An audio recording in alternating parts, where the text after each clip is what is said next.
ഇനി കാണാൻ പോണത് ഒരു യൂണിറ്റ് സെല്ലിന്റെ ഡെൻസിറ്റി ആണ്. യൂണിറ്റ് സെല്ലിന്റെ ഡെൻസിറ്റി കാണുമ്പോൾ നമുക്ക് ആദ്യം ഡെൻസിറ്റിയുടെ ഇക്വേഷൻ നമുക്കറിയാം. ഡെൻസിറ്റി നമ്മൾ കാണാറുള്ളത് മാസ് ബൈ വോള്യം ആണ്.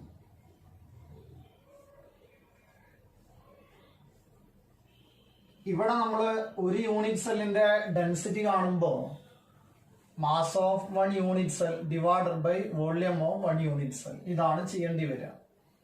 അപ്പൊ അതിൽ വലിയ മാറ്റങ്ങളൊന്നുമില്ല. മാസ് കാണുമ്പോൾ ഒരു യൂണിറ്റ് സെല്ലിലെ മാസ് കാണുകയാണെങ്കിൽ ഇപ്പൊ ഒരു ആറ്റാണെന്ന് കരുതുക. അപ്പൊ ഒരു യൂണിറ്റ് സെല്ലില് ഇസഡ് പാർട്ടിക്കിൾസ് ഉണ്ടെങ്കിൽ ഒരാറ്റത്തിന്റെ മാസ് എമ്മും ആണെങ്കിൽ ആ യൂണിറ്റ് സെല്ലിന്റെ ടോട്ടൽ മാസ് എന്ന് പറയുന്നത് ഇസഡ് എം ആവും.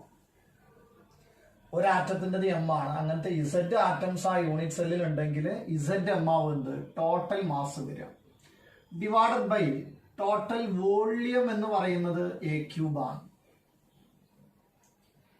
അപ്പോ എ ആണ് സൈഡ് ക്യൂബിൻ്റെതെങ്കിൽ ആ ക്യൂബിന്റെ വോള്യം വരുന്നത് എ ക്യൂബ് ആയിരിക്കും. അങ്ങനെയാണെങ്കിൽ ഇപ്പൊ നമ്മൾ എഴുതിയ ആ ഇക്വേഷനിൽ എം എന്ന് പറയുന്നത് ഒരു പാർട്ടിക്കിളിന്റെ മാസാണ്. ആ ഒരു പാർട്ടിക്കിളിന്റെ മാസ് എന്ന് പറഞ്ഞാൽ നമ്മൾ AMU പറയുന്ന ആ വാക്കാണ്, ആ ഒരു വെയിറ്റ് ആണ് വരും മാസ്. അപ്പൊ നമ്മളിപ്പോ ഏതെങ്കിലും ഒരു എക്സാമ്പിൾ നമ്മൾ അലുമിനിയം എടുക്കുകയാണെങ്കിൽ 27 AMU എന്ന് പറഞ്ഞാൽ അതാണ് ഇവിടെ വരിക ഒരാളത്. അതല്ല അത് നമ്മൾ മോളാർ മാസ് ആയിട്ടാണ് പറയുന്നതെങ്കിൽ അത് ഗ്രാമില് വരും. അപ്പൊ നമുക്ക് AMU തരാം, ചിലപ്പോൾ ഗ്രാമിലായിരിക്കും കൂടുതൽ തരിക. അങ്ങനെ തരുമ്പോ അതിനകത്ത് ഒരു മോൾ ഒന്നുമില്ല. ഒരു യൂണിറ്റ് സെൽ എടുക്കുമ്പോൾ ഒരു മോൾ പാർട്ടിക്കിൾസ് ഒന്നുമില്ല. അപ്പൊ നമ്മൾക്ക് അതിലെ ഇത് മാറ്റണം. മോളാർ മാസ് ആണ് തരുന്നതെങ്കിൽ ഡിവൈഡഡ് ബൈ NA വരും ഇൻറ്റു എ ക്യൂബാണ്. അല്ലെങ്കിൽ വളരെ സിമ്പിൾ ആണ്. നമ്മൾ മാസ് ഇപ്പോൾ 27 AMU എന്ന് തന്നു എന്ന് കരുതുക. ആ 27 AMU എന്ന് പറഞ്ഞാല് 27 ഡിവൈഡഡ് ബൈ NA ഗ്രാമാണ്. അതാണ് നമുക്ക് അവിടെ വരുന്നത്. അപ്പൊ ആ 27 മോളാർ മാസ് 27 എന്ന് പറഞ്ഞാൽ 27 ബൈ NA ഗ്രാമാണ്. ആ NA ആണ് അവിടെ കൊടുത്തത്. അപ്പോ അങ്ങനെ എഴുതാം. അപ്പൊ നമ്മൾക്ക് തരുന്നത് ഇങ്ങനെയായിരിക്കും. ഒന്ന് നമ്മൾക്ക് പറഞ്ഞിട്ടുണ്ടാവും മോളാർ മാസ് 27 എന്നേ പറഞ്ഞിട്ടുള്ളൂ. അപ്പൊ ഈ ഇക്വേഷനിൽ കൊടുക്കുക.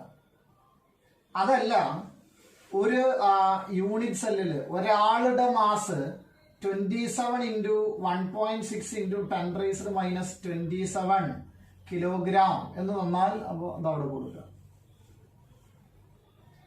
അപ്പൊ നമുക്ക് ഇത് വരുന്നത് ഇത് ആ മാസ് ഓൾറെഡി ഇവിടെ തന്നു, അപ്പോഴെങ്ങനെ കൊടുക്കുക. പക്ഷെ നമ്മൾക്ക് വരുന്നൊക്കെ എങ്ങനെ ആയിരിക്കും, ആ മോളാർ മാസ് അവിടെ ഇട്ട് കൊടുത്തിട്ട് വരുന്നതായിരിക്കും.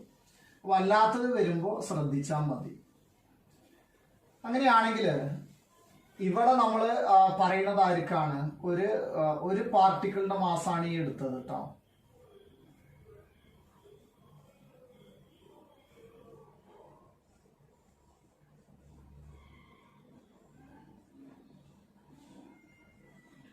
അപ്പൊ നമ്മള് ഇസഡ് കിട്ടി. ആ ഇസഡ് അറിയാം, മോളാർ മാസ് അറിയാം, by NA into a cube കൊടുത്തു. ഇതില് നമ്മള് മോളാർ മാസ് എഴുതുമ്പോൾ ആ മാസിന് നമ്മള് 27 ബൈ NA എന്ന് പറയുമ്പോൾ NA കൊടുത്തു കഴിഞ്ഞാൽ വരുന്ന മാസ് ഗ്രാമിലായിരിക്കും. ബൈ NA കൊടുത്താൽ കിട്ടുന്ന മാസ് ഏതിലാണ്, ഗ്രാമിലാണ്. എ ക്യൂബ് അത് സെന്റിമീറ്ററിലാണെങ്കിൽ അപ്പൊ ഡെൻസിറ്റി കിട്ടുക ഏതിലാണ്, ഗ്രാം പെർ സെന്റിമീറ്റർ ക്യൂബിലാണ് വരിക. അപ്പോ നമ്മൾക്ക് ഗ്രാം പെർ സെന്റിമീറ്റർ ക്യൂബിൽ വരുന്നുണ്ട്. അങ്ങനെയാണെങ്കിൽ ഇത് കിലോഗ്രാം ആണ്, ഇത് മീറ്റർ ആണ് തന്നെങ്കിൽ കിലോഗ്രാം പെർ മീറ്റർ ക്യൂബിൽ അത് വരും. നമ്മൾ കിലോഗ്രാമിൽ കണക്കാണെങ്കിൽ അങ്ങനെ ആക്കിയിട്ട് വേണം പോകാൻ. അപ്പോൾ സ്വാഭാവികമായിട്ട് നമ്മൾ സാധാരണ രീതിയിൽ ഗ്രാം പെർ സെന്റിമീറ്റർ ക്യൂബിലാണ് നമ്മളെ കെമിസ്ട്രിയിലെ ഈ ക്വസ്റ്റ്യൻസ് ഒക്കെ വരുന്നത്. ഇനി മറ്റൊരു കാര്യം ശ്രദ്ധിക്കേണ്ടത്, നമ്മൾക്ക് ഈ എഡ്ജ് ലെങ്ത് തരുമല്ലോ അത് പൈക്കോമീറ്ററിലായിരിക്കും. പൈക്കോമീറ്ററാണ് സാധാരണ വരിക. പൈക്കോമീറ്റർ ആണെങ്കിൽ അതിന് നമ്മൾ മാറ്റുമ്പോൾ ഇപ്പോൾ എ ഇൻ പൈക്കോമീറ്റർ ആണെങ്കിൽ പൈക്കോ എന്ന് പറഞ്ഞാൽ 10⁻⁻12 മീറ്റർ ക്യൂബ് ആണ്, മീറ്റർ ആണല്ലോ. നമ്മൾ അതിനെ മീറ്റർ ക്യൂബിൽ ആക്കുമ്പോൾ ശ്രദ്ധിക്കേണ്ടത് ഇതാണ്, സെന്റിമീറ്റർ ക്യൂബിൽ വരാം, മീറ്റർ ക്യൂബിൽ വരാം. അപ്പൊ ആ വരുന്ന സമയത്ത് എ ക്യൂബ് എന്ന് പറയുന്നത് 10⁻⁻36 ആയിരുന്നു. അപ്പോൾ 10⁻⁻12 ഉണ്ട്, അതിൻ്റെ എടുക്കുന്ന സമയത്ത് നമുക്ക് ക്യൂബ് എടുക്കുമ്പോൾ 10⁻⁻36 മീറ്റർ ക്യൂബാണ്. പക്ഷെ നമ്മൾക്ക് വേണ്ടത് ഏതിലാണ്? സെന്റിമീറ്റർ ക്യൂബിലാവും. സെന്റിമീറ്റർ ആണെങ്കിൽ 10⁻, ഒരു -2 അവിടുന്ന് കളയാം, -10 പറഞ്ഞാൽ മതി. അപ്പൊ -30 സെന്റിമീറ്റർ ക്യൂബാണ്. അപ്പൊ നിങ്ങൾക്ക് ലാസ്റ്റ് ആൻസർ വേണ്ടത് മീറ്റർ ക്യൂബിലാണെങ്കിൽ 10⁻⁻36ഉം സെന്റിമീറ്റർ ക്യൂബിലാണെങ്കിൽ 10⁻⁻30 സെന്റിമീറ്റർ ക്യൂബ് എന്നാണ് കിട്ടുക. അപ്പൊ അത് നമ്മൾ എന്ത് ചെയ്യണം? ശ്രദ്ധിക്കണം. ഇനി നമ്മൾക്ക് മറ്റൊരു കാര്യം, ഈ ഒരു ഡെൻസിറ്റി കാണുന്ന സമയത്ത് ഇപ്പൊ ഞാൻ സിമ്പിൾ ക്യൂബിക്കിന് കാണുകയാണെന്ന് കരുതുക. സിമ്പിൾ ക്യൂബിക്കിന്റെ ഇസഡിന്റെ ഇക്വേഷൻ വരുന്നത്, ഡെൻസിറ്റിന്റെ ഇക്വേഷൻ നമുക്ക് കിട്ടിയ ആൻസർ എന്തായിരുന്നു? Z m/na into a cube ആണ്. ഇത് സിമ്പിൾ ക്യൂബിക് ആണെങ്കിൽ, സിമ്പിൾ ക്യൂബിക്കിന്റെ ഡെൻസിറ്റി പറയുമ്പോൾ ഇസഡ് എത്രയാ? 1 ആണ്. അപ്പൊ നമുക്ക് വരിക m/na ഇൻറ്റു എ ക്യൂബ് എന്നാണ് വരിക. അത് നമുക്ക് BCC ആണെന്ന് കരുതുക. BCC ആണെങ്കിൽ നമ്പർ ഓഫ് പാർട്ടിക്കിൾസ് എത്രയാ? 2 ആണ്. ആ സമയത്ത് നമുക്ക് 2m/na ഇൻറ്റു എ ക്യൂബ് എന്ന് വരും. അപ്പോ ഇനി നമുക്കുള്ളത് FCC ആണ്. FCCയിൽ നമ്മൾ കൊടുക്കുന്ന സമയത്ത് FCCയിലെ നമ്പർ ഓഫ് പാർട്ടിക്കിൾസ് എത്രയാ? 4 ആണ്. അപ്പോൾ density equal to 4m/na into a cube എന്നാണ് വരിക. ഇത് ഉപയോഗിച്ചിട്ട് നമുക്ക് പ്രോബ്ലംസ് വരും. സിമ്പിൾ പ്രോബ്ലംസ് നമ്മളെ ടെക്സ്റ്റ് ബുക്കിലും ഉണ്ട്, പബ്ലിക് എക്സാമിനും വരാം. അപ്പോൾ അങ്ങനത്തെ ഒരു ക്വസ്റ്റ്യൻ ആണ് ഇവിടെ നമ്മൾ ചെയ്യുന്നത്. നോക്കാം. ഡെൻസിറ്റി നിങ്ങൾ നോക്കുക, തന്നിട്ടുണ്ട് 2.7 into 10⁻³ kilogram per metre cube ആണ്. അപ്പൊ അവിടെ കിലോഗ്രാം പെർ മീറ്റർ ക്യൂബിലാണെങ്കിൽ മാസ് കിലോഗ്രാമിലായിരിക്കണം. ഇനി അടുത്തത് അവിടെ പെർ മീറ്റർ ക്യൂബാണ്. അങ്ങനെയാണെങ്കിൽ നമ്മുടെ സൈഡും മീറ്റർ ക്യൂബിൽ വേണം സബ്സ്റ്റിറ്റ്യൂട്ട് ചെയ്യാൻ. അപ്പൊ നമ്മൾ ആ യൂണിറ്റുകൾ ശ്രദ്ധിക്കണം. മാസ് പോലെ ഓൾറെഡി അങ്ങനെ തന്നിട്ടുണ്ട്. 2.7 ഇൻറ്റു 10⁻⁻² കിലോഗ്രാം ആണ് നമുക്ക് എന്ത് തന്നിട്ടുള്ളത്? മോളാർ മാസ് തന്നിട്ടുള്ളത്. അപ്പൊ അവിടെ മോളാർ മാസ് തരുന്ന സമയത്ത് ആ കിലോഗ്രാമില് തന്നിട്ടുണ്ട്. കിലോഗ്രാം പെർ മോൾ ആണ് കേട്ടോ. അങ്ങനെയാണെങ്കിൽ പെർ മോൾ ആണല്ലോ. അപ്പൊ അവിടെ കിലോഗ്രാമിൽ തന്നെയാണ് തന്നത്. അങ്ങനെയാണെങ്കിൽ കുഴപ്പമില്ല. അപ്പോ നമ്മൾ ഇതിന്റെ ഡെൻസിറ്റി കാണേണ്ടത് നമുക്ക് എന്താ? ഇനി നമ്മൾക്ക് ഇതൊന്ന് ഇസഡ് കാണാം. അപ്പൊ ഡെൻസിറ്റി തന്നിട്ടുണ്ട്, ഇസഡ് ആണ് കാണേണ്ടത്. അങ്ങനെ നമ്മൾ കാണുന്ന സമയത്ത് ഇസഡിന്റെ ഇക്വേഷൻ ആണ് ഉണ്ടാക്കുന്നതെങ്കിൽ ഇസഡ് എന്ന് പറയുന്നത് dna a ക്യൂബ് / m ആണ്.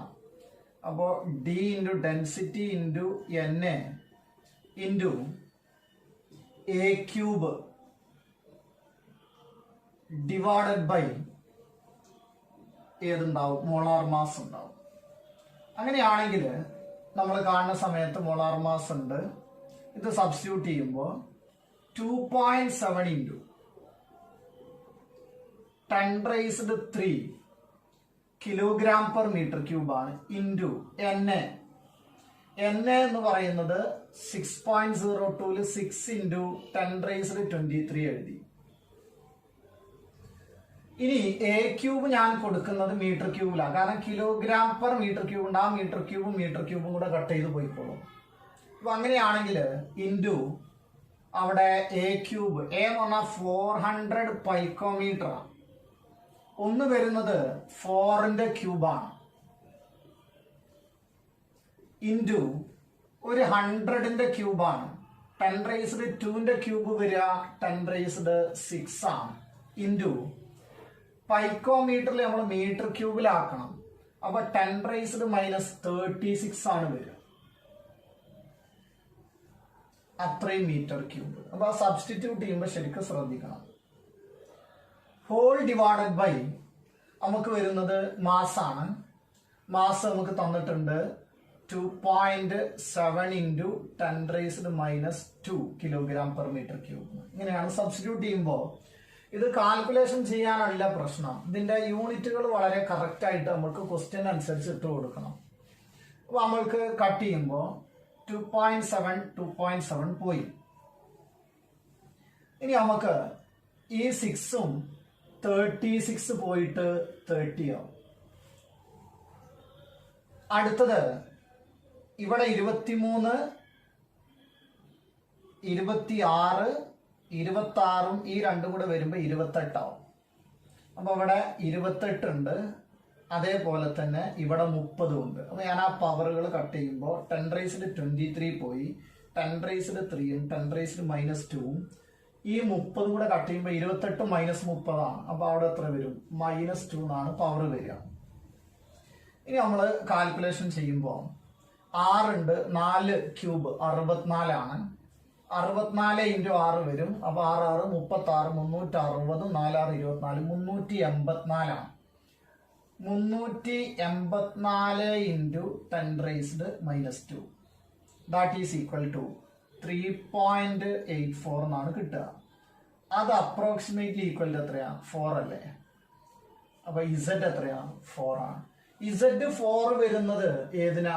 സിമ്പിൾ ആണോ, BCC ആണോ, FCC ആണോ? അത് FCC ആണ് വരിക.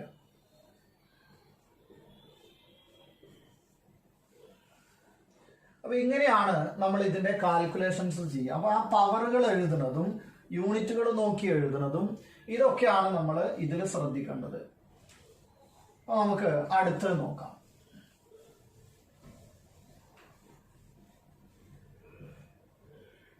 ഒരു യൂണിറ്റ് സെല്ല് FCCയിലാണ് എന്ന് പറഞ്ഞിട്ടുണ്ട്. അപ്പൊ നമുക്ക് എന്ത് കിട്ടും? ഇസഡ് കിട്ടിയെന്നർത്ഥം. ഇസഡ് ഈക്വൽ ടു 4 ആണ്. അടുത്തത് എ തന്നിട്ടുണ്ട്, 400 പൈക്കോമീറ്റർ ആണ്. അങ്ങനെ 400 പൈക്കോമീറ്റർ ആണെങ്കിൽ എ കിട്ടി. M 108 ആണ്, മോളാർ മാസ് 108 ഗ്രാം. ഇനി നമ്മൾക്ക് കുഴപ്പമില്ല, നമ്മൾ എന്ത് ചെയ്യാണ് ഇതിനെ? അപ്പോൾ ഞാൻ ഡെൻസിറ്റി കാണാൻ പോണത് ഗ്രാം പെർ സെന്റിമീറ്റർ ക്യൂബിലാണെങ്കിൽ density D equal to ZM divided by NA into A cube ആണ്. അപ്പൊ ഇവിടെ ഗ്രാമിലാണ്. അപ്പൊ 108 ആണ് ആര്? Molar mass. ഞാൻ ആ ഗ്രാം ഒന്നും എടുക്കണില്ല. 108 മോളാർ മാസ് ആണെങ്കിൽ FCCക്ക് എത്രയാ നമുക്ക് ഇസഡ് വരിക? 4 ആണ്. ഇൻറ്റു മോളാർ മാസ് 108 കൊടുത്ത് ഡിവൈഡഡ് ബൈ NAന്റെ വാല്യൂ ഇട്ടാൽ 6 ഇൻറ്റു 10⁻23 ഇൻറ്റു.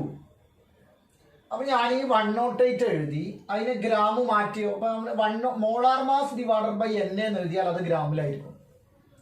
മോളാർ മാസ് തന്ന് ഡിവൈഡഡ് ബൈ നമ്മളെ മോളിക്കുലാർ മാസ് തന്ന് ഡിവൈഡഡ് ബൈ, മോളാർ മാസ് അല്ല കേട്ടോ, മോളിക്കുലാർ മാസ് തന്ന് ഡിവൈഡഡ് ബൈ NA കൊടുത്താൽ അത് ഗ്രാമിലായിരിക്കും. അപ്പൊ നമുക്ക് കിട്ടാൻ പോണത് ഗ്രാമിലാണ്.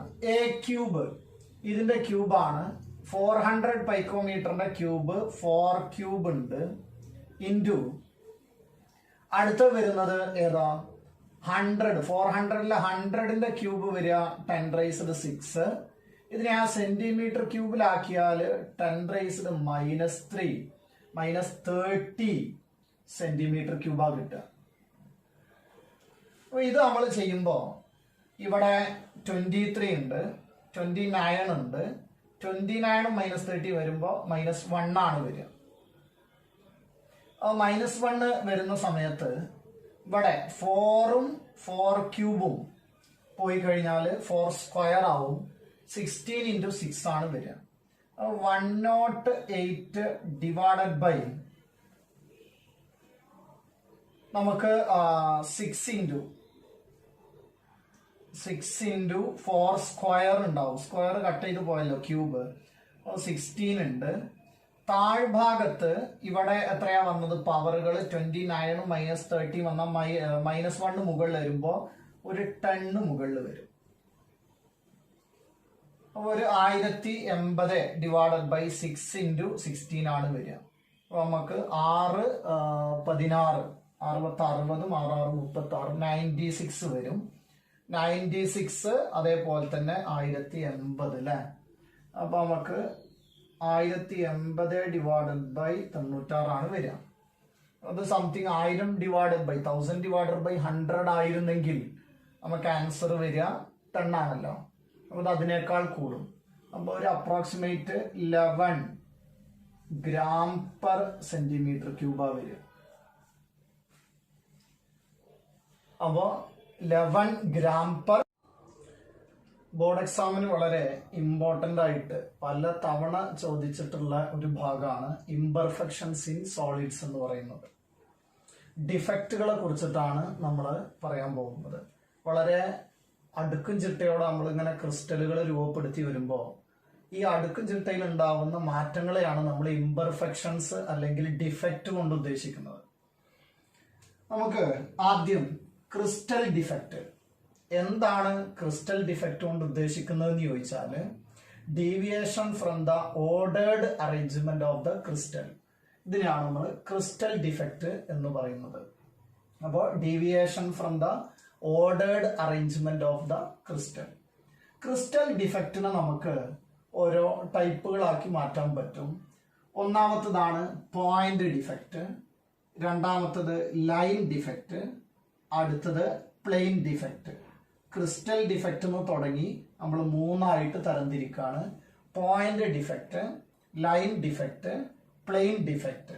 ഇനി വേണമെങ്കിൽ ഒന്നും കൂടെ നമുക്ക് പറയാം, അത് ഇലക്ട്രോണിക് ഡിഫക്റ്റ് ആണ്.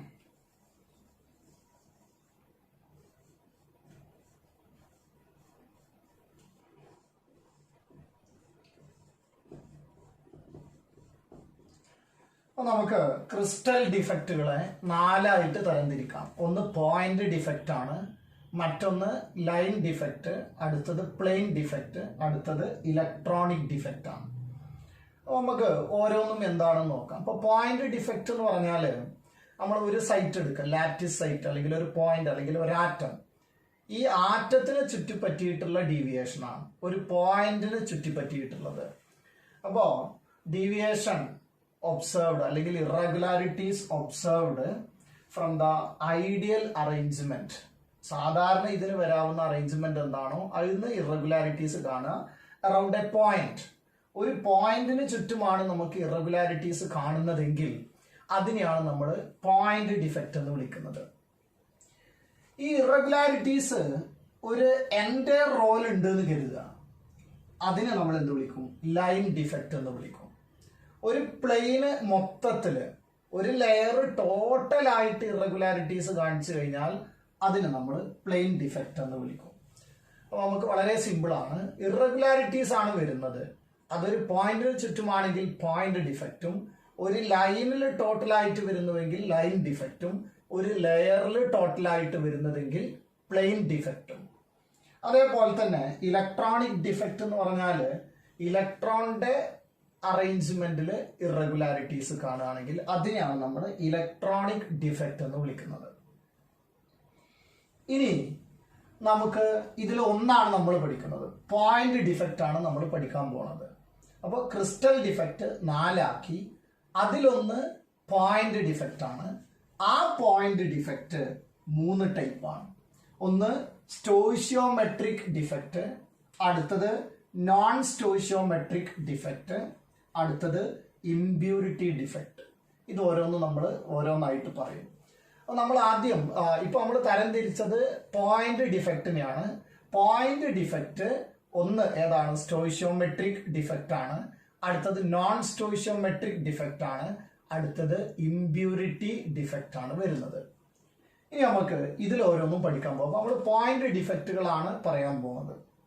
ഇനി ഇത് ഓരോന്നും പഠിക്കുമ്പോൾ ഇതിൽ തന്നെ നമ്മൾ നോൺ അയോണിക് സോളിഡ്സും അയോണിക് സോളിഡ്സും ഉണ്ട്. അപ്പോൾ ആദ്യം നമ്മൾ നോൺ അയോണിക് സോളിഡ്സ് കാണിക്കുന്നത് ഏതാണെന്ന് നോക്കാം, എന്നിട്ട് നമുക്ക് അയോണിക് സോളിഡ്സിലേക്ക് പോകാം. അപ്പോ നോൺ അയോണിക് സോളിഡ്സ് കാണിക്കുന്നത് സ്റ്റോയിഷ്യോമെട്രിക് ഡിഫക്റ്റ് മാത്രമാണ്. Non ionic solids stoichiometric defect ആണ്. പക്ഷെ പോയിന്റ് ഡിഫക്റ്റിൽ മൂന്നും കാണിക്കും ആര്? Ionic solids. അപ്പൊ നോക്കൂ, crystal defect 4 point, line, plane, electronic defect. ഈ പോയിന്റ് ഡിഫക്റ്റ് നമ്മൾ 3 തരംതിരിച്ചു: stoichiometric, non stoichiometric, impurity defect. ഇനി ഇത് നമ്മൾ അയോണിക് സോളിഡ്സിനും നോൺ അയോണിക് സോളിഡ്സിനും വേണ്ടിയിട്ട് പഠിക്കുകയാണ്. അപ്പൊ അതില് നോൺ അയോണിക് സോളിഡ്സിൽ വരുന്നത് ഒന്നേ ഉള്ളൂ, അതേതാ? സ്റ്റോയിഷ്യോമെട്രിക് ഡിഫക്റ്റ് ആണ്. നമുക്ക് സ്റ്റോയിഷ്യോമെട്രിക് ഡിഫക്റ്റ് നോക്കാം. ഈ സ്റ്റോയിഷ്യോമെട്രിക് ഡിഫക്റ്റ് എന്ന് പറഞ്ഞാല് അത് ഉദ്ദേശിക്കുന്നത് ഇതാണ്. ഞാനൊരു NaCl എടുത്തിട്ട് ഒരു എക്സാമ്പിൾ പറയാം. ഈ NaCl എന്ന് പറഞ്ഞാല് ഒരു Na+ ഒരു Cl- ആണ്. അത് അതിന്റെ സ്റ്റോയിഷ്യോമെട്രി ആണ്. അതിനു പകരം ഒരു 0.95 Na+ പിന്നെ ഒരു Cl-, ഇതാണ് നോൺ സ്റ്റോയിഷ്യോമെട്രിക് എന്ന് പറയുന്നത്. അപ്പോ നമ്മളിവിടെ പറയുന്നത് സ്റ്റോയിഷ്യോമെട്രിക് ആണ്. ആ സ്റ്റോയിഷ്യോമെട്രീനെ അതെന്ത് ചെയ്യണില്ല, ഒരു തരത്തിലും ബാധിക്കുന്നില്ല. അങ്ങനെയാണെങ്കിൽ അത് സ്റ്റോയിഷ്യോമെട്രിക് ഡിഫക്റ്റ് ആണ്. അപ്പൊ ഈ സ്റ്റോയിഷ്യോമെട്രിക് ഡിഫക്റ്റില് 2 ആളുകളുണ്ട്. ഇത് ഏതിലാണ്? നോൺ അയോണിക് സോളിഡ്സിലാണ് 2 ആളുകൾ ടൈപ്പ് വരുന്നുണ്ട്. ഏതില്? സ്റ്റോയിഷ്യോമെട്രിക് ഡിഫക്റ്റില്. അതിലൊന്ന് വരുന്നത് വാക്കൻസി ഡിഫക്റ്റ് ആണ്. ഒന്ന് വരുന്നത് വാക്കൻസി ഡിഫക്റ്റ് ആണ്. എന്താണ് വാക്കൻസി ഡിഫക്റ്റ് എന്ന് ചോദിച്ചാൽ, ഇപ്പൊ നമ്മള് ഒരു കുറെ സ്ഫിയറുകൾ ഇങ്ങനെ അടുക്കി വെച്ചിട്ടുള്ള ഒരു ക്രിസ്റ്റൽ ആണെന്ന് കരുതുക. അതിൽ ഒരു പോയിന്റ് ഡിഫക്റ്റ് ആണല്ലോ അത്, ഒരു സ്ഫിയർ പോവുക. അങ്ങനെ അവിടെ ഒരു വാക്കൻസി രൂപപ്പെടുമ്പോൾ ഇതിനെയാണ് നമ്മൾ എന്ത് വിളിക്കുന്നത്? വാക്കൻസി ഡിഫക്റ്റ് എന്ന് പറയുന്നത്. അങ്ങനെയാണെങ്കിൽ ആ സ്പേസ് അവിടെ നിലനിൽക്കുകയും എന്നാൽ അവിടുത്തെ ഒരു പാർട്ടിക്കിൾ നമുക്ക് നഷ്ടപ്പെടുകയും ചെയ്താൽ മാസ് കുറഞ്ഞു, വോള്യം റിമൈൻ സെയിം ആണ്. അപ്പൊ മാസ് കുറഞ്ഞു കഴിഞ്ഞാൽ ഡെൻസിറ്റി എന്ത് ചെയ്യും? കുറയും. ഇതാണ് സംഭവിക്കുന്നത്. അടുത്തതാണ് ഇന്റർസ്റ്റീഷ്യൽ ഡിഫക്റ്റ്. ഇന്റർസ്റ്റീഷ്യൽ ഡിഫക്റ്റ് എന്ന് പറഞ്ഞാല് ഇവിടെ നമ്മൾ ഒരു കാര്യം കൂടെ ആലോചിക്കണം. ആനിയോൺസ് വലുതാണ്, കാറ്റയോൺസ് വലുതാണ്, അത് നമുക്ക് ചെറുതാണ്. അത് നമുക്ക് അടുത്തതിലാണ് വേണ്ടത്. നമുക്ക് ഈ ഓരോ സൈറ്റുകൾക്കിടയിലുള്ള അതിനിടയിൽ വരുന്ന സൈറ്റ് ഉണ്ടല്ലോ, ലാറ്റിസ് പോയിന്റുകൾക്ക് ഇടയിൽ വരുന്ന സൈറ്റുകളെയാണ് നമ്മൾ ഇന്റർസ്റ്റീഷ്യൽ സൈറ്റ് എന്ന് വിളിക്കുക. ആ ഇന്റർസ്റ്റീഷ്യൽ സൈറ്റില് സാധാരണ ഉള്ള സ്ഫിയറിന് പുറമെ പുതിയൊരു പാർട്ടിക്കിളും കൂടെ, പുതിയൊരു പാർട്ടിക്കിൾ എന്ന് പറഞ്ഞാൽ ഇതിൽ പെട്ട തന്നെ ഒരു എക്സസ് പാർട്ടിക്കിളും കൂടെ വരിക. അങ്ങനെ വരുന്നതിനെയാണ് നമ്മൾ എന്ത് വിളിക്കുന്നത്? ഇന്റർസ്റ്റീഷ്യൽ ഡിഫക്റ്റ് എന്ന് വിളിക്കുന്നത്.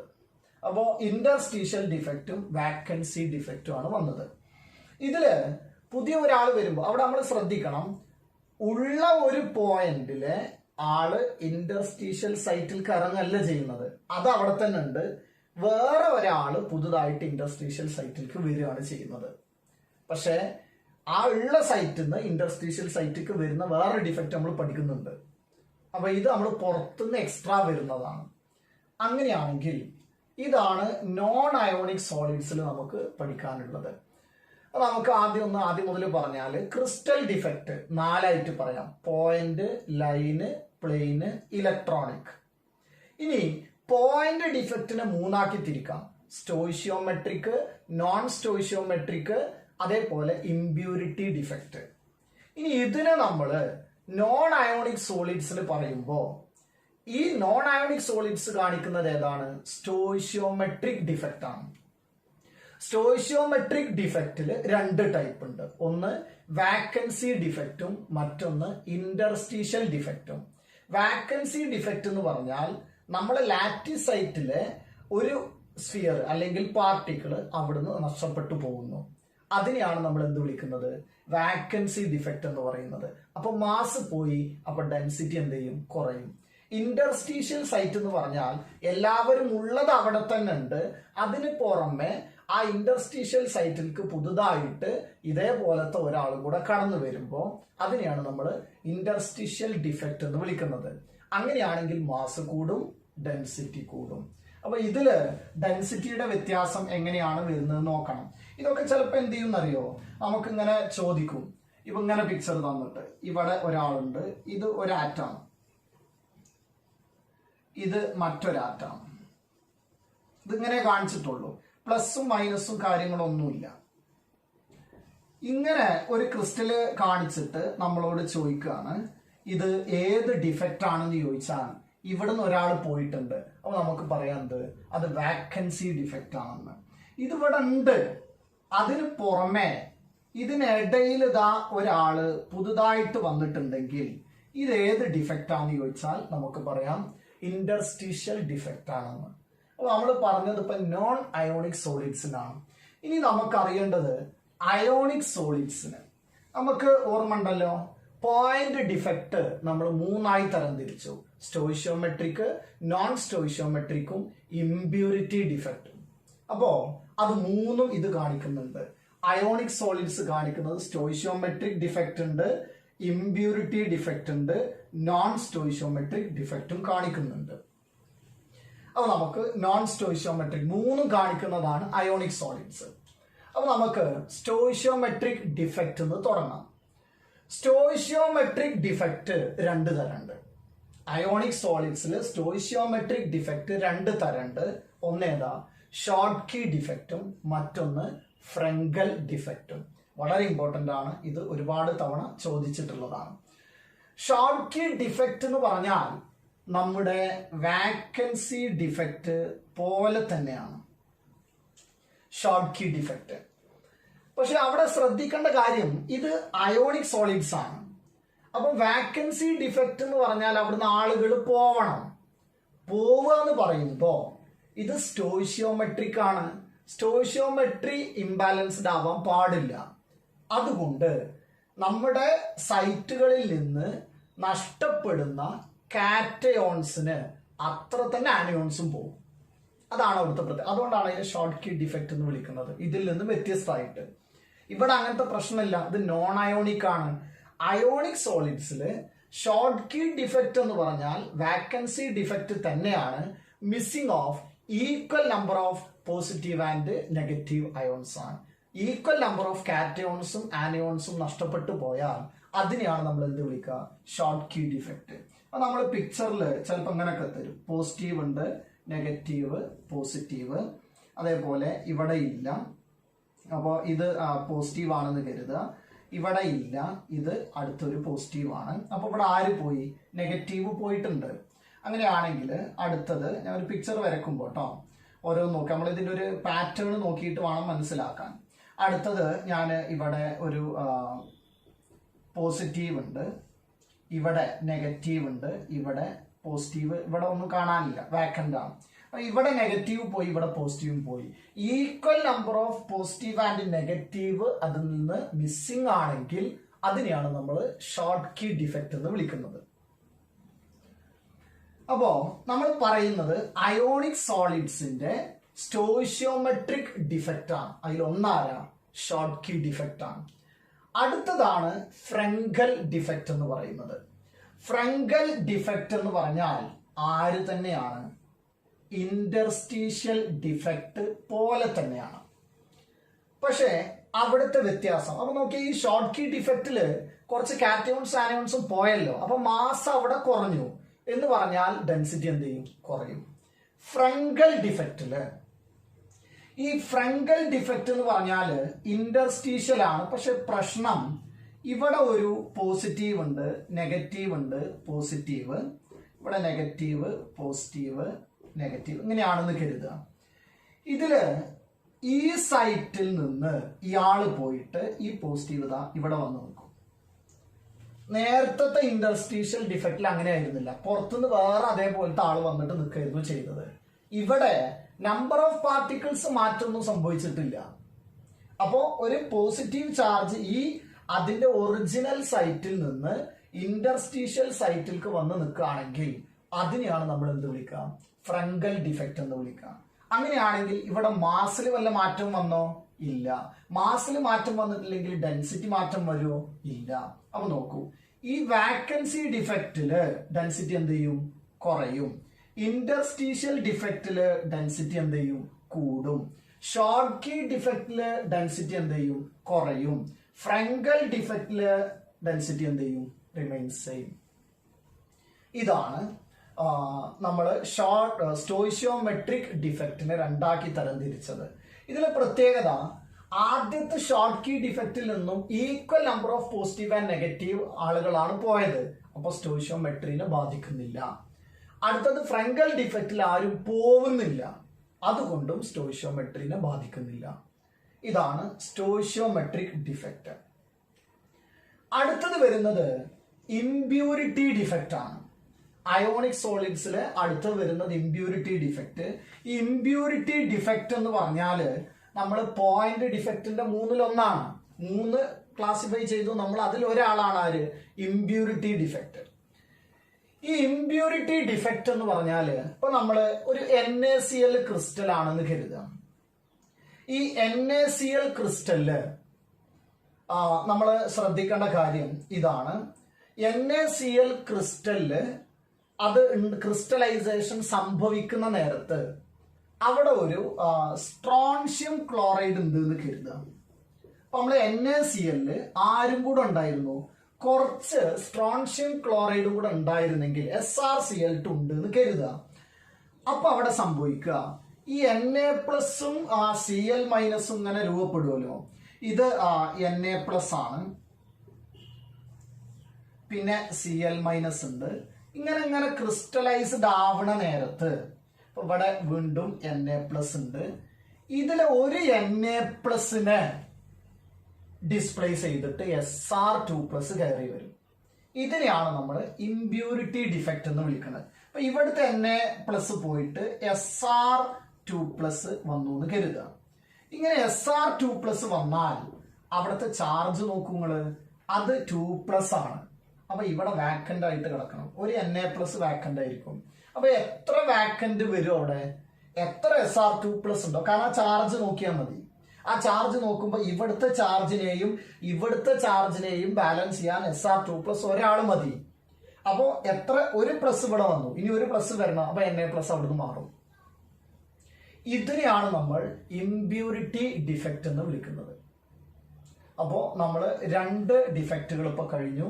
ഒന്ന് സ്റ്റോയിഷ്യോമെട്രിക് ഡിഫക്റ്റും മറ്റൊന്ന് ഇംപ്യൂരിറ്റി ഡിഫക്റ്റുമാണ്. അടുത്തത് ഇനി നമുക്ക് നോക്കാനുള്ളത് അയോണിക് സോളിഡ്സിലെ നോൺ സ്റ്റോയിഷ്യോമെട്രിക് ഡിഫക്റ്റ് ആണ്. നോൺ സ്റ്റോയിഷ്യോമെട്രിക് ഡിഫക്റ്റ് എന്ന് പറയുമ്പോൾ അതിനെ നമ്മൾ 2ആയി തരംതിരിക്കും. ഒന്ന് മെറ്റൽ എക്സസ് ഡിഫക്റ്റും മറ്റൊന്ന് മെറ്റൽ ഡെഫിഷ്യൻസി ഡിഫക്റ്റുമാണ്. അപ്പോൾ ഒന്നാരാണ് മെറ്റൽ എക്സസ് ഡിഫക്റ്റ്, മറ്റൊന്ന് മെറ്റൽ ഡെഫിഷ്യൻസി ഡിഫക്റ്റ്. ഈ മെറ്റൽ എക്സസ് ഡിഫക്റ്റ് വീണ്ടും നമ്മൾ എന്ത് ചെയ്തിട്ടുണ്ട്? 2ആയി തരംതിരിച്ചിട്ടുണ്ട്. ഡ്യൂ ടു ആനിയോണിക് വാക്കൻസീസ്, അടുത്തത് due to extra presence of extra cations. അപ്പോ മെറ്റൽ എക്സസ് ഡിഫക്റ്റ് ആണ് നമ്മൾ പറയുന്നത്. അത് ആരെ കൊണ്ടൊക്കെ ഉണ്ട്? ഡ്യൂ ടു ആനിയോണിക് വാക്കൻസീസ്, അടുത്തത് due to presence of extra cations ആണ്. അപ്പൊ നമുക്ക് ആ ആനിയോണിക് വാക്കൻസീസ് നോക്കാം. ഇത് സംഭവിക്കുന്നത്, ഇപ്പൊ നമുക്ക് NaCl ക്രിസ്റ്റൽ എടുക്കാം. ഈ NaCl സോഡിയം വേപ്പറിൽ നമ്മൾ ഹീറ്റ് ചെയ്തു എന്ന് കരുതുക. അപ്പൊ NaCl എക്സസ് സോഡിയം വേപ്പറിൽ നമ്മൾ ഹീറ്റ് ചെയ്താൽ, അപ്പോൾ അവിടെ സോഡിയം അവിടെ എക്സ്ട്രാ ഉണ്ട്, വേപ്പർ ഫേസിലുണ്ട്. അങ്ങനെയാണെങ്കിൽ അവിടെ ഹീറ്റ് ചെയ്യുമ്പോൾ ആ സോഡിയം വേപ്പറിലെ എണ്ണ ഉണ്ടല്ലോ, സോഡിയം, അത് Na+ ആയിട്ട് നമ്മുടെ ക്രിസ്റ്റലിൽ ഡെപ്പോസിറ്റ് ചെയ്യും. അങ്ങനെ ക്രിസ്റ്റലിൽ ഡെപ്പോസിറ്റ് ചെയ്താൽ നമ്മുടെ Cl- ഉണ്ടല്ലോ, ഏതില്? ക്രിസ്റ്റലിലുള്ള Cl- ഒന്ന് വന്നിട്ട് ഈ Na+മായി കൂടി ചേർന്നിട്ട് അവിടെ എന്ത് ചെയ്യും? NaCl ഫോം ചെയ്യും. എന്താ സംഭവിക്കണമെന്ന് ചോദിച്ചാൽ ഇതാണ്. ഇവിടെ പ്ലസ് ഉണ്ട്, മൈനസ് ഉണ്ട്, പ്ലസ് ഉണ്ട്, ഇവിടെ പ്ലസ് ഉണ്ട്, ഇവിടെ ഒരു Cl- ഉണ്ടായിരുന്നു. അപ്പൊ ഇത് നമ്മൾ എന്ത് ചെയ്തു? സോഡിയം വേപ്പറിൽ ഇതിനെ ഹീറ്റ് ചെയ്തപ്പോ Na+ സോഡിയം വേപ്പർ നിങ്ങോട്ട് വന്നു. അപ്പൊ ആ Na എന്നുള്ളത് Na+ ആവുമ്പോ ഒരു ഇലക്ട്രോൺ എന്ത് ചെയ്യും? എക്സ്ട്രാ പ്രൊഡ്യൂസ് ചെയ്യപ്പെടും.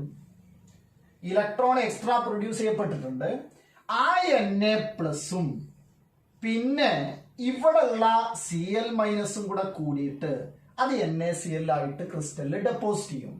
അപ്പൊ ഇവിടുന്ന് ആര് പോയി? ആ Cl- എന്ന ആനയോൺ പോയി. ആ ആനയോൺ പോയിട്ട് ഇവിടെ പോസിറ്റീവ് ഉണ്ട്. അതേപോലെ തന്നെ ഇവിടെ പോസിറ്റീവ് വരുന്നു, ഇവിടെ നെഗറ്റീവ് വരുന്നു, ഇവിടെ പോസിറ്റീവ് ആണ് വരുന്നത്.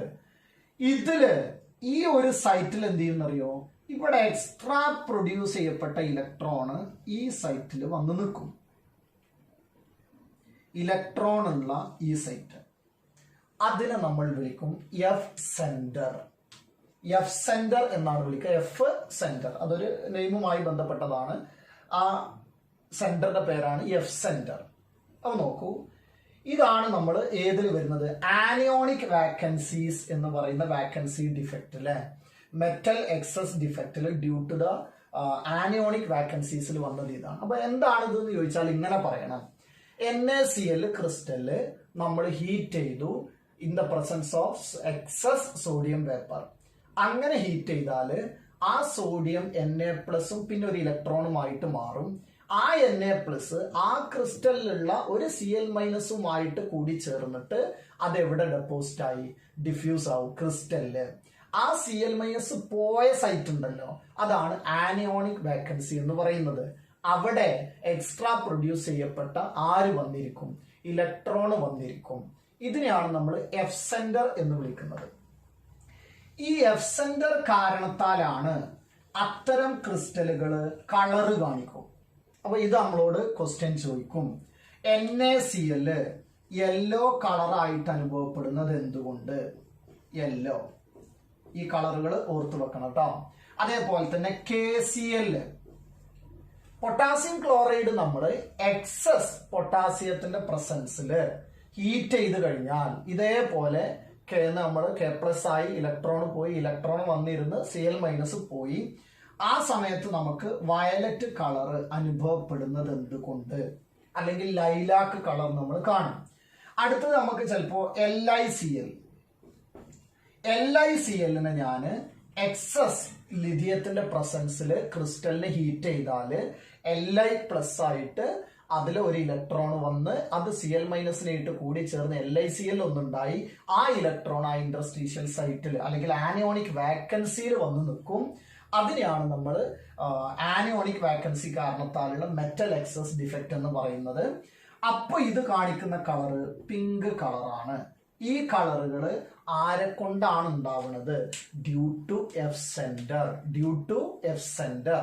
എന്നിട്ട് നിങ്ങൾ എഫ് സെന്റർ എന്താന്ന് പറഞ്ഞു കൊടുക്കണം. ഇതാണ് മെറ്റൽ എക്സസ് ഡിഫക്റ്റിൽ വരുന്നത്. അപ്പൊ NaCl ഏതാ കളർ കാണിച്ചത്? യെല്ലോ ആണ്. അതേപോലെ KCl ഏതാ കാണിച്ചത്? വയലറ്റ് ആണ്. LiCl കാണിച്ച കളർ ഏതാ? പിങ്ക് ആയിരുന്നു. ഇനി ഈ മെറ്റൽ എക്സസ് ഡിഫക്റ്റിൽ തന്നെ അടുത്ത ഒരാളാണ് due to the presence of extra cations. അപ്പോ മെറ്റൽ എക്സസ് ഡിഫക്റ്റിൽ ഒന്ന് ആനിയോണിക് വാക്കൻസി കൊണ്ട്, മറ്റൊന്ന് പ്രസൻസ് ഓഫ് എക്സ്ട്രാ കാറ്റയോൺസ് ആണ്. ഇത് ഒരു എക്സാമ്പിൾ ഇങ്ങനെയാണ്. നമുക്കൊരു ZnO സിങ്ക് ഓക്സൈഡിന്റെ ക്രിസ്റ്റൽ നമ്മൾ ഹീറ്റ് ചെയ്ത് കഴിഞ്ഞാൽ, ആ ZnO നമ്മൾ ഹീറ്റ് ചെയ്ത് കഴിഞ്ഞാൽ ഇതിന് നമുക്ക് Zn2+ ഉണ്ടാവും, പിന്നെ ഒരു ഹാഫ് O2 ഉണ്ടാവും, പിന്നെ ഒരു ഇലക്ട്രോൺസ് ഉണ്ടായിട്ടുണ്ടാവും. അങ്ങനെയാണെങ്കിൽ ഇങ്ങനെ ഹീറ്റ് ചെയ്ത് കഴിഞ്ഞാൽ ഉണ്ടാവുന്ന Zn2+ ഉണ്ടല്ലോ, ഈ Zn2+ എവിടെ വന്ന് നിൽക്കുകയാണ്? എക്സ്ട്രാ Zn2+ ഉണ്ടാവുകയാണ്. Due to the presence of extra cations വരികയാണ്. അങ്ങനെ ഈ എക്സ്ട്രാ കാറ്റയോൺസ് വന്നത് O2 പോയി, എന്നിട്ട് Zn2+ അവിടെ ഉണ്ട്.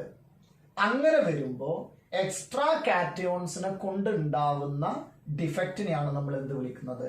Due to the presence of extra cations എന്ന് പറയുന്നത്. അങ്ങനെയാണെങ്കിൽ ഈ സമയത്തും ഇവര് കളറ് കാണിക്കും. ഈ ZNO കാണിക്കുന്ന കളറ് യെല്ലോ ആണ്. നമ്മളിത് കൂൾ ചെയ്തു എന്ന് കരുതുക. കൂൾ ചെയ്ത് കഴിഞ്ഞാൽ കളർ പോകും. ഇത് ശരിക്ക് വൈറ്റ് ഇൻ കളറാണ്. ഹീറ്റ് ചെയ്ത് കഴിഞ്ഞാൽ യെല്ലോ ആവും, കൂൾ ചെയ്ത് കഴിഞ്ഞാൽ വൈറ്റ് തന്നെ ആവും. അപ്പൊ ഈ രണ്ട് ഡിഫക്റ്റുകളാണ് നമ്മൾ മെറ്റൽ എക്സസ് ഡിഫക്റ്റിൽ രണ്ടെണ്ണം വന്നത്. അടുത്തത് നോൺ സ്റ്റോയിഷ്യോമെട്രിക്കിൽ ഉള്ളതാണ് മെറ്റൽ ഡെഫിഷ്യൻസി ഡിഫക്റ്റ് വരുന്നത്. മെറ്റൽ ഡെഫിഷ്യൻസി ഡിഫക്റ്റ് എന്ന് പറഞ്ഞാൽ ഇപ്പൊ നമ്മൾ FeO എടുക്കുക. ഈ FeOന്റെ ക്രിസ്റ്റലില് ഇത് ശരിക്ക് Fe എന്ന് പറയുന്നത് 2+ ആണ്, ഇത് 2- ആണ്. ഇതൊക്കെ നോൺ സ്റ്റോയിഷ്യോമെട്രിക് ആണ് കേട്ടോ വരുന്നത്. ഈ Fe2+ O2- ആണെങ്കിൽ ഇതിന്റെ ക്രിസ്റ്റലിൽ ചിലപ്പോൾ എന്ത് ചെയ്യുന്നറിയോ, ഇത് ശരിക്ക് FeO എന്നുള്ളത് നമ്മൾ പലപ്പോഴും 0.95O ഇങ്ങനെയാണ് കാണുക. Fe 0.95O ഇങ്ങനെയാണ് നമ്മൾ മെറ്റൽ ഡെഫിഷ്യൻസി ഡിഫക്റ്റ് വരുമ്പോൾ ഈ ക്രിസ്റ്റലിനെ കാണുന്നത്. എന്തുകൊണ്ട് എന്ന് ചോദിച്ചാൽ ഇതിലിപ്പോ നമ്മൾ അയേൺ എടുക്കുക. ഈ അയേൺ എടുത്തിട്ട് ഇപ്പോ ഒരു സൈറ്റിൽ Fe2+ ആണ് എല്ലായിടത്തും ഉള്ളത്. ഈ Fe2+ പകരം Fe3+ വരിക. അപ്പൊ ചാർജ് നോക്കും നിങ്ങൾ, അത് ബാലൻസ് ചെയ്യുന്നത് എങ്ങനെയായിരിക്കണം എന്ന് നോക്കിയാൽ മതി. Fe2+ പകരം Fe3+ വരിക. അപ്പൊ Fe3+ ഒരു ചാർജ് കൂടുതലാണല്ലോ. അപ്പോ Fe2+ അത്ര തന്നെ ആളുകൾ വേണ്ട, അതിങ്ങനെ നോക്കിയാൽ മതി. Fe2+ ഉണ്ട്, ഇത് ഞാൻ Fe3+ ഒരു 2 എണ്ണോ Fe2+ ഒരു 3 എണ്ണം കൺസിഡർ ചെയ്താൽ 2, 3, 2, 3 6 ചാർജ്. അപ്പോ 3 Fe2+ പോയിട്ട് 2 Fe3+ വരിക. അപ്പൊ ഒരു Feന്റെ കുറവുണ്ടാവും. ഇതാണ് മെറ്റൽ ഡെഫിഷ്യൻസി ഡിഫക്റ്റ് നോൺ സ്റ്റോയിഷ്യോമെട്രിയിൽ വരുന്നത്. FeOയില് 3 Fe2+ പോയിട്ട് 2 Fe3+ വരിക. ഇതിനെയാണ് നമ്മൾ എന്ത് വിളിക്കുന്നത്, മെറ്റൽ ഡെഫിഷ്യൻസി ഡിഫക്റ്റ് എന്ന് വിളിക്കുന്നത്. അപ്പൊ നമ്മള് ഈ ഡിഫക്റ്റുകളെ ഓരോന്നും നമുക്ക് ശരിക്ക് തരംതിരിക്കാൻ അറിയണം. ഒന്ന് നോക്കിയാ, ക്രിസ്റ്റൽ ഡിഫക്റ്റ് 4 എണ്ണം. ഒന്ന് പോയിന്റ്, അടുത്തത് ലൈന്, അടുത്തത് പ്ലെയിന്, അടുത്തത് ഇലക്ട്രോണിക് ഡിഫക്റ്റ് വന്നു. ഇനി നമ്മൾ ആ പോയിന്റ് ഡിഫക്റ്റിനെ 3 ആക്കി തിരിച്ചു. സ്റ്റോയിഷ്യോമെട്രിക്, നോൺ സ്റ്റോയിഷ്യോമെട്രിക്, ഇംപ്യൂരിറ്റി ഡിഫക്റ്റ്. ഇനി ഈ പോയിന്റ് ഡിഫക്റ്റുകൾ നമ്മൾ ആർക്കൊക്കെ പറഞ്ഞു? നോൺ അയോണിക് സോളിഡ്സിനും പറഞ്ഞു, അയോണിക് സോളിഡ്സിനും പറഞ്ഞു. നോൺ അയോണിക് സോളിഡ്സില് സ്റ്റോയിഷ്യോമെട്രിക് ഡിഫക്റ്റ് മാത്രം. ആ സ്റ്റോയിഷ്യോമെട്രിക് ഡിഫക്റ്റിനെ 2 ആക്കി തരംതിരിച്ചു. വാക്കൻസി ഡിഫക്റ്റ് എന്നും ഇന്റർസ്റ്റീഷ്യൽ ഡിഫക്റ്റ് എന്നും തിരിച്ചു. എന്നിട്ട് നമ്മൾ ഓരോന്നും പറഞ്ഞതാണ്. ഇനി നമ്മൾ അയോണിക് സോളിഡ്സിൽ പോയി കഴിഞ്ഞാൽ 3 ഉണ്ട്. സ്റ്റോയിഷ്യോമെട്രിക് ഉണ്ട്, നോൺ സ്റ്റോയിഷ്യോമെട്രിക് ഉണ്ട്, അതേപോലെ തന്നെ ഇംപ്യൂരിറ്റി ഡിഫക്റ്റും ഉണ്ട്. ഇതിൽ നമ്മൾ സ്റ്റോയിഷ്യോമെട്രിക് ഡിഫക്റ്റിനെ 2 ആയി തരംതിരിച്ചു. അത് ഒന്ന് ഷോർട്ട് കീ ഡിഫക്റ്റും ഫ്രങ്കൽ ഡിഫക്റ്റും വളരെ ഇമ്പോർട്ടന്റ് ആണ്. അതേപോലെ തന്നെ ഈ മെറ്റൽ എക്സസ് ഡിഫക്റ്റും മെറ്റൽ ഡെഫിഷ്യൻസി ഡിഫക്റ്റും വളരെ ഇമ്പോർട്ടന്റ് ആണ്. എന്നിട്ട് ഇംപ്യൂരിറ്റി ഡിഫക്റ്റ്, അത് നമുക്ക് ഒന്ന് മാത്രമേ പറയാനുള്ളായിരുന്നു. നോൺ സ്റ്റോയിഷ്യോമെട്രിക് ഡിഫക്റ്റ് എന്ന് പറയുന്നത് നമുക്ക് 2 എണ്ണം ഉണ്ട്. മെറ്റൽ എക്സസ് ഉണ്ട്, മെറ്റൽ ഡെഫിഷ്യൻസി ഉണ്ട്. മെറ്റൽ എക്സസിൽ തന്നെ ഡ്യൂ ടു ആനയോണിക് വാക്കൻസീസ് ഉണ്ട്, ഡ്യൂ ടു ദ എക്സ്ട്രാ കാറ്റയോൺസിനെ കൊണ്ടും നമുക്ക് ഡിഫക്റ്റുകൾ കാണാൻ കഴിയും. അപ്പൊ നമ്മള് ഇതിന്റെ ഒരു ചാർട്ടുകൾ വരക്കാനൊക്കെ നമുക്ക് അറിയണം, ഏതൊക്കെയാണ് ഡിഫക്റ്റുകൾ നമുക്ക് ഇങ്ങനെ ഓരോന്ന് തരംതിരിച്ച് പോകാൻ കഴിയുക എന്നുള്ളത്. അപ്പൊ നമ്മൾ അതിന്റെ ഒരു ചാർട്ട് വരക്കുകയാണെങ്കിൽ ആദ്യം നമുക്ക് ക്രിസ്റ്റൽ ഡിഫക്റ്റ് ആണ്. ആദ്യം ക്രിസ്റ്റൽ ഡിഫക്റ്റ് ഉണ്ട്.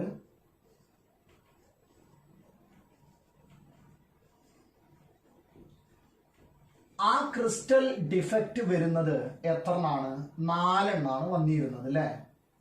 ആ 4 എണ്ണത്തില് ഒന്ന് വന്നത് പോയിന്റ് ഡിഫക്റ്റ് ആണ്.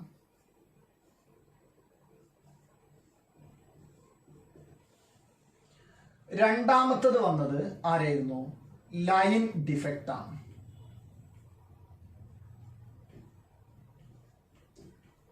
അടുത്തത് വന്നത് പ്ലെയിൻ ഡിഫക്റ്റ് ആണ്.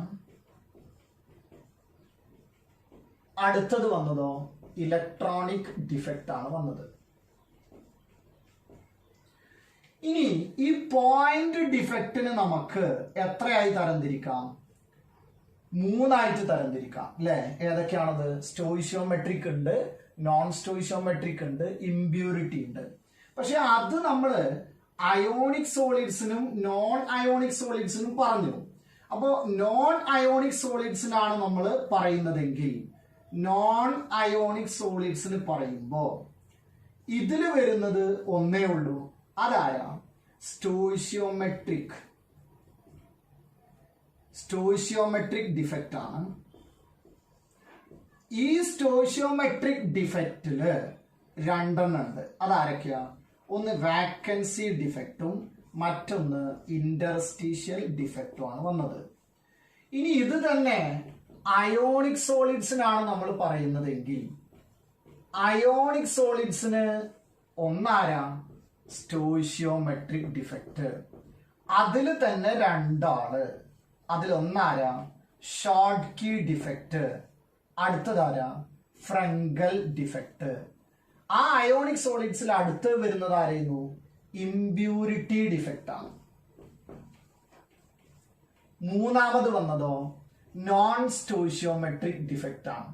ഈ നോൺ സ്റ്റോയിഷ്യോമെട്രിക് എത്ര എണ്ണം? 2 എണ്ണം. ഒന്നാരാ?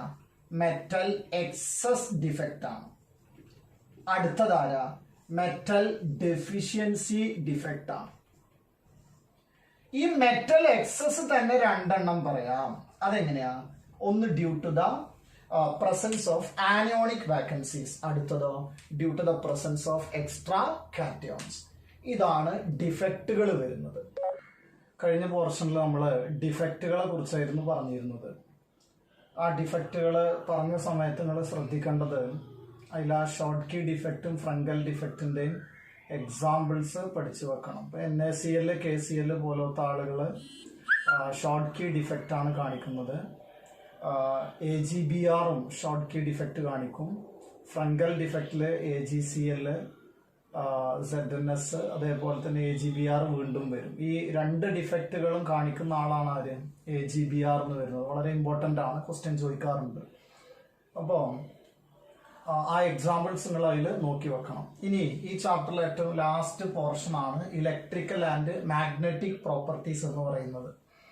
അപ്പോൾ നിങ്ങൾ ഇതിൽ കാണുന്ന ഒട്ടുമിക്ക കാര്യങ്ങളും ഫിസിക്സിൽ നമ്മൾ പഠിക്കുന്ന സംഗതികളാണ്. നമുക്ക് ആദ്യം ഇലക്ട്രിക്കൽ പ്രോപ്പർട്ടീസ് നോക്കാം. ഇലക്ട്രിക്കൽ പ്രോപ്പർട്ടീസിൽ കണ്ടക്ടിവിറ്റിനെ ബേസ് ചെയ്തിട്ട് 3 തരംതിരിക്കും. നമുക്കറിയാം മെറ്റീരിയൽസിന് നമുക്ക് ഇലക്ട്രിക്കൽ കണ്ടക്ടിവിറ്റിനെ ബേസ് ചെയ്തിട്ട് 3 തരംതിരിക്കുന്നു. ഒന്ന് കണ്ടക്ടേഴ്സ് ആണ്, മറ്റൊന്ന് സെമി കണ്ടക്ടേഴ്സ് ആണ്, മറ്റൊന്ന് ഇൻസുലേറ്റേഴ്സ് ആണ്. കണ്ടക്ടേഴ്സിന്റെ കണ്ടക്ടിവിറ്റി വരുന്നത് ഏകദേശം 10⁴ to 10⁷ ohm inverse metre inverse ആണ്. 10⁴ to 10⁷ ohm inverse metre inverse, അതാണ് കണ്ടക്ടിവിറ്റിയുടെ യൂണിറ്റ് വരുന്നത്. അപ്പോ കണ്ടക്ടറിന്റെ അതാണ് വരുന്നത്. സെമി കണ്ടക്ടറിൻ്റെതാണെങ്കിൽ 10⁴ to 10⁻⁻⁶ ohm inverse metre inverse ആണ് കണ്ടക്ടിവിറ്റി വരുന്നത്. ഇൻസുലേറ്റർ ആണെങ്കിൽ വളരെ കുറവാണ്, 10⁻10 to 10⁻20 ohm inverse metre inverse ആണ് വരുന്നത്. അപ്പോൾ ഇത് വളരെ സിമ്പിൾ ആണ്. കണ്ടക്ടിവിറ്റിനെ ബേസ് ചെയ്തിട്ട് നമ്മൾ എന്ത് ചെയ്തു? 3 തരംതിരിച്ചു. അതിലൊന്ന് കണ്ടക്ടർ ആണ്, ഏറ്റവും കണ്ടക്ടിവിറ്റി കൂടിയ ആള്. പിന്നെ അതിനേക്കാൾ കുറഞ്ഞതാണ് സെമി കണ്ടക്ടർ, വളരെ കുറവുള്ള ആളാണ് ആര്? ഇൻസുലേറ്റർ വരിക. ഇവരുടെ കണ്ടക്ടിവിറ്റിനെ എക്സ്പ്ലെയിൻ ചെയ്യാൻ വേണ്ടിയിട്ടുള്ള തിയറിയാണ് ബാൻഡ് തിയറി എന്ന് പറയും. ബാൻഡ് തിയറി എന്ന് പറഞ്ഞാല് നമുക്കറിയാം, സ്ട്രക്ചർ ഓഫ് ആറ്റത്തില് നമ്മൾ ഓരോ ഓർബിറ്റുകളെ കുറിച്ച് ഇങ്ങനെ പഠിച്ചിരുന്നു. ഈ ഓർബിറ്റിന് ഓരോന്നിനും ഓരോ ഫിക്സഡ് എനർജികളുണ്ട്. അങ്ങനെ ഫിക്സഡ് എനർജികളുള്ള ഓർബിറ്റുകളെ പോസിബിൾ ആവൂ എന്നുള്ളതാണ് ബോർ മോഡൽ പറയുന്നത്. അപ്പോ ഇങ്ങനെ വ്യത്യസ്ത ഓർബിറ്റുകൾക്ക് പകരം ഈ എല്ലാ ഓർബിറ്റുകളും ഫ്യൂസ് ചെയ്തിട്ട് ഒറ്റ ബാൻഡായിട്ട് മാറും. സോളിഡ്സിനെ സംബന്ധിച്ചിടത്തോളം വ്യത്യസ്ത എനർജികളുള്ള എല്ലാ ഓർബിറ്റുകളും കൂടി ചേർന്നിട്ട് ഒരൊറ്റ ബാൻഡായിട്ട് മാറും. ആ ബാൻഡ് രണ്ടായി തിരിയും. ഇതാണ് ബാൻഡ് തിയറിയിൽ സംഭവിക്കുന്നത്. എന്ന് പറഞ്ഞാൽ സോളിഡ്സിലാണത്. അപ്പോൾ സോളിഡ്സിലാണ് ഈ ഒരു പ്രശ്നം വരുന്നത്. അത് എങ്ങനെ വരുന്നതെന്ന് ചോദിച്ചു കഴിഞ്ഞാല്, ഇപ്പൊ സോളിഡ്സിൽ വളരെ ക്ലോസ്ലി പാക്ഡ് ആയതുകൊണ്ട് ഒരു ആറ്റം മറ്റേ ആറ്റത്തിന്റെ എനർജി ലെവലിനെ സ്വാധീനിക്കാൻ തുടങ്ങും. അങ്ങനെ തന്നെയാണ് ഈ എനർജി ലെവലിൽ ഒരു ആൾട്രേഷൻ സംഭവിക്കുന്നത്. അപ്പൊ നമ്മൾ ഓരോ ഓർബിറ്റിലുള്ള ഓരോ എനർജി ലെവലുകളും ഫ്യൂസ് ചെയ്തിട്ട് ഒറ്റ എനർജി ആയിട്ട് മാറും, ഒറ്റ എനർജി ബാൻഡ് ആയിട്ട് മാറും. എന്നിട്ട് അത് രണ്ടായി തരംതിരിയും. ആ രണ്ടായി തരംതിരിയുന്നതാണ് ഒറ്റ ഒരു ബാൻഡായി ആദ്യം, എന്നിട്ട് രണ്ടായിട്ട് മാറും. ഒന്ന് വാലൻസ് ബാൻഡും മറ്റൊന്ന് കണ്ടക്ഷൻ ബാൻഡും. എന്താണ് വാലൻസ് ബാൻഡ്, എന്താണ് കണ്ടക്ഷൻ ബാൻഡ് എന്ന് ചോദിച്ചാൽ, നമ്മൾ വാലൻസ് ഇലക്ട്രോൺസ് ഉണ്ടല്ലോ, ഈ വാലൻസ് ഇലക്ട്രോൺസ് പൊതുവെ വാലൻസ് ബാൻഡിലാണ് ഉണ്ടാവുക. ആ എനർജി കുറവുള്ള, ഈ രണ്ടായി തിരിഞ്ഞതിൽ എനർജി കുറവുള്ള ഇലക്ട്രോൺസ് നിലനിൽക്കുന്ന ബാൻഡുകളാണ് ആര്, വാലൻസ് ബാൻഡ് എന്ന് പറയുന്നത്. കണ്ടക്ഷൻ ബാൻഡ് എന്ന് പറഞ്ഞാൽ എനർജി കൂടുതലുള്ള ഇലക്ട്രോൺസ് പ്രസന്റ് അല്ലാത്ത ബാൻഡുകളാണ് കണ്ടക്ഷൻ ബാൻഡ് എന്ന് പറയുന്നത്. അപ്പൊ വാലൻസ് ബാൻഡ് എന്ന് പറഞ്ഞാൽ ആരാണ്, ലോവർ എനർജി ലെവൽ ഉണ്ട്, പിന്നെ ഇലക്ട്രോൺസ് ഒക്കെ നിൽക്കുന്നത് വാലൻസ് ബാൻഡിലാണ്. കണ്ടക്ഷൻ ബാൻഡ് എന്ന് പറഞ്ഞാൽ ഹയർ എനർജി ലെവലിലുള്ള ബാൻഡാണ്, അതിൽ ഇലക്ട്രോൺസ് ഇല്ല. ഇലക്ട്രോൺസ് ഇല്ല എന്ന് പറയുമ്പോൾ ഈ കണ്ടക്ഷൻ ബാൻഡിൽ ഇലക്ട്രോൺസ് വന്നാലേ കണ്ടക്ടിവിറ്റി ഉണ്ടാവുള്ളൂ. അത് കറന്റ് ഫ്ലോ സമ്മതിക്കണമെങ്കിൽ കണ്ടക്ഷൻ ബാൻഡിൽ ആര് വേണം, ഇലക്ട്രോൺസ് വേണം. അപ്പൊ നമുക്ക് ഓരോന്നും മുകളിലത്തത് പറയാൻ പറ്റും. ഇപ്പോ ഞാൻ രണ്ട് ബാൻഡുകളെ കാണിക്കുകയാണ്. ഒന്ന് വാലൻസ് ബാൻഡ്, ഇത് മുകളിലാണ്, ഇത് താഴെയാണ്. അപ്പൊ മുകളിലുള്ളത് കണ്ടക്ഷൻ ബാൻഡ് ആണ്, താഴെയുള്ളത് ആരാണ്, വാലൻസ് ബാൻഡ് ആണ്. ഈ വാലൻസ് ബാൻഡിൽ ആരുണ്ട്, ഇലക്ട്രോൺസ് ഉണ്ട്. കണ്ടക്ഷൻ ബാൻഡിൽ പൊതുവിൽ ഇലക്ട്രോൺസ് ഇല്ല. ഇങ്ങനെ ഒരു ഗ്യാപ്പ് ഉണ്ടെങ്കിൽ ഇവിടെ കണ്ടക്ഷൻ ബാൻഡിൽ ഇലക്ട്രോൺസ് ഇല്ല, കണ്ടക്ടിവിറ്റി കുറവായിരിക്കും. അപ്പോ നമ്മൾ ഓരോരുത്തരുടെ പിക്ചർ വരക്കുകയാണെങ്കിൽ അപ്പൊ മെറ്റൽസിൽ എന്താ സംഭവിക്കണമെന്ന് ചോദിച്ചാൽ, മുകളിൽ ആരായിരുന്നു, ഹയർ എനർജി ലെവലുള്ള കണ്ടക്ഷൻ ബാൻഡും താഴ്ഭാഗത്തുള്ള വാലൻസ് ബാൻഡും കൂടെ ഓവർലാപ്പ് ചെയ്യും. അതിനിടയിൽ ഒരു ഗ്യാപ്പ് വരുന്നില്ല. അപ്പൊ ഈ വാലൻസ് ബാൻഡിലുള്ള ഇലക്ട്രോൺസ് ആർക്ക് ലഭ്യമാണ്, കണ്ടക്ഷൻ ബാൻഡിൽ ലഭ്യമാണ്. അതുകൊണ്ട് കണ്ടക്ടിവിറ്റി കൂടുതലാണ്. അപ്പൊ കണ്ടക്ഷൻ ബാൻഡിൽ ഇലക്ട്രോൺസ് ഉണ്ട്, ഏതില്, കണ്ടക്ടേഴ്സില്. എന്നാൽ നമ്മുടെ ഇൻസുലേറ്റർ ആണെങ്കിൽ കണ്ടക്ഷൻ ബാൻഡ് മുകളിലുണ്ട്, വളരെ ഗ്യാപ്പ് കൂടിയിട്ടാണ് വാലൻസ് ബാൻഡ് ഉണ്ടാവുക. ഇവിടെ കണ്ടക്ഷൻ ബാൻഡും ഉണ്ട്. ഇതിനെ നമ്മൾ വിളിക്കും എനർജി ഗ്യാപ്പ്, അല്ലെങ്കിൽ ഫോർബിഡൻ എനർജി ഗ്യാപ്പ് എന്ന് വിളിക്കും. അപ്പൊ ഇങ്ങനെ ഒരു ഗ്യാപ്പ് ഉള്ളത് കൊണ്ട് കണ്ടക്ഷൻ ബാൻഡിൽ എന്തില്ല, ഇലക്ട്രോൺസ് ഇല്ല. അതുകൊണ്ട് കണ്ടക്ടിവിറ്റി വളരെ കുറവായിരിക്കും നമ്മുടെ ഇൻസുലേറ്ററിന് വരിക.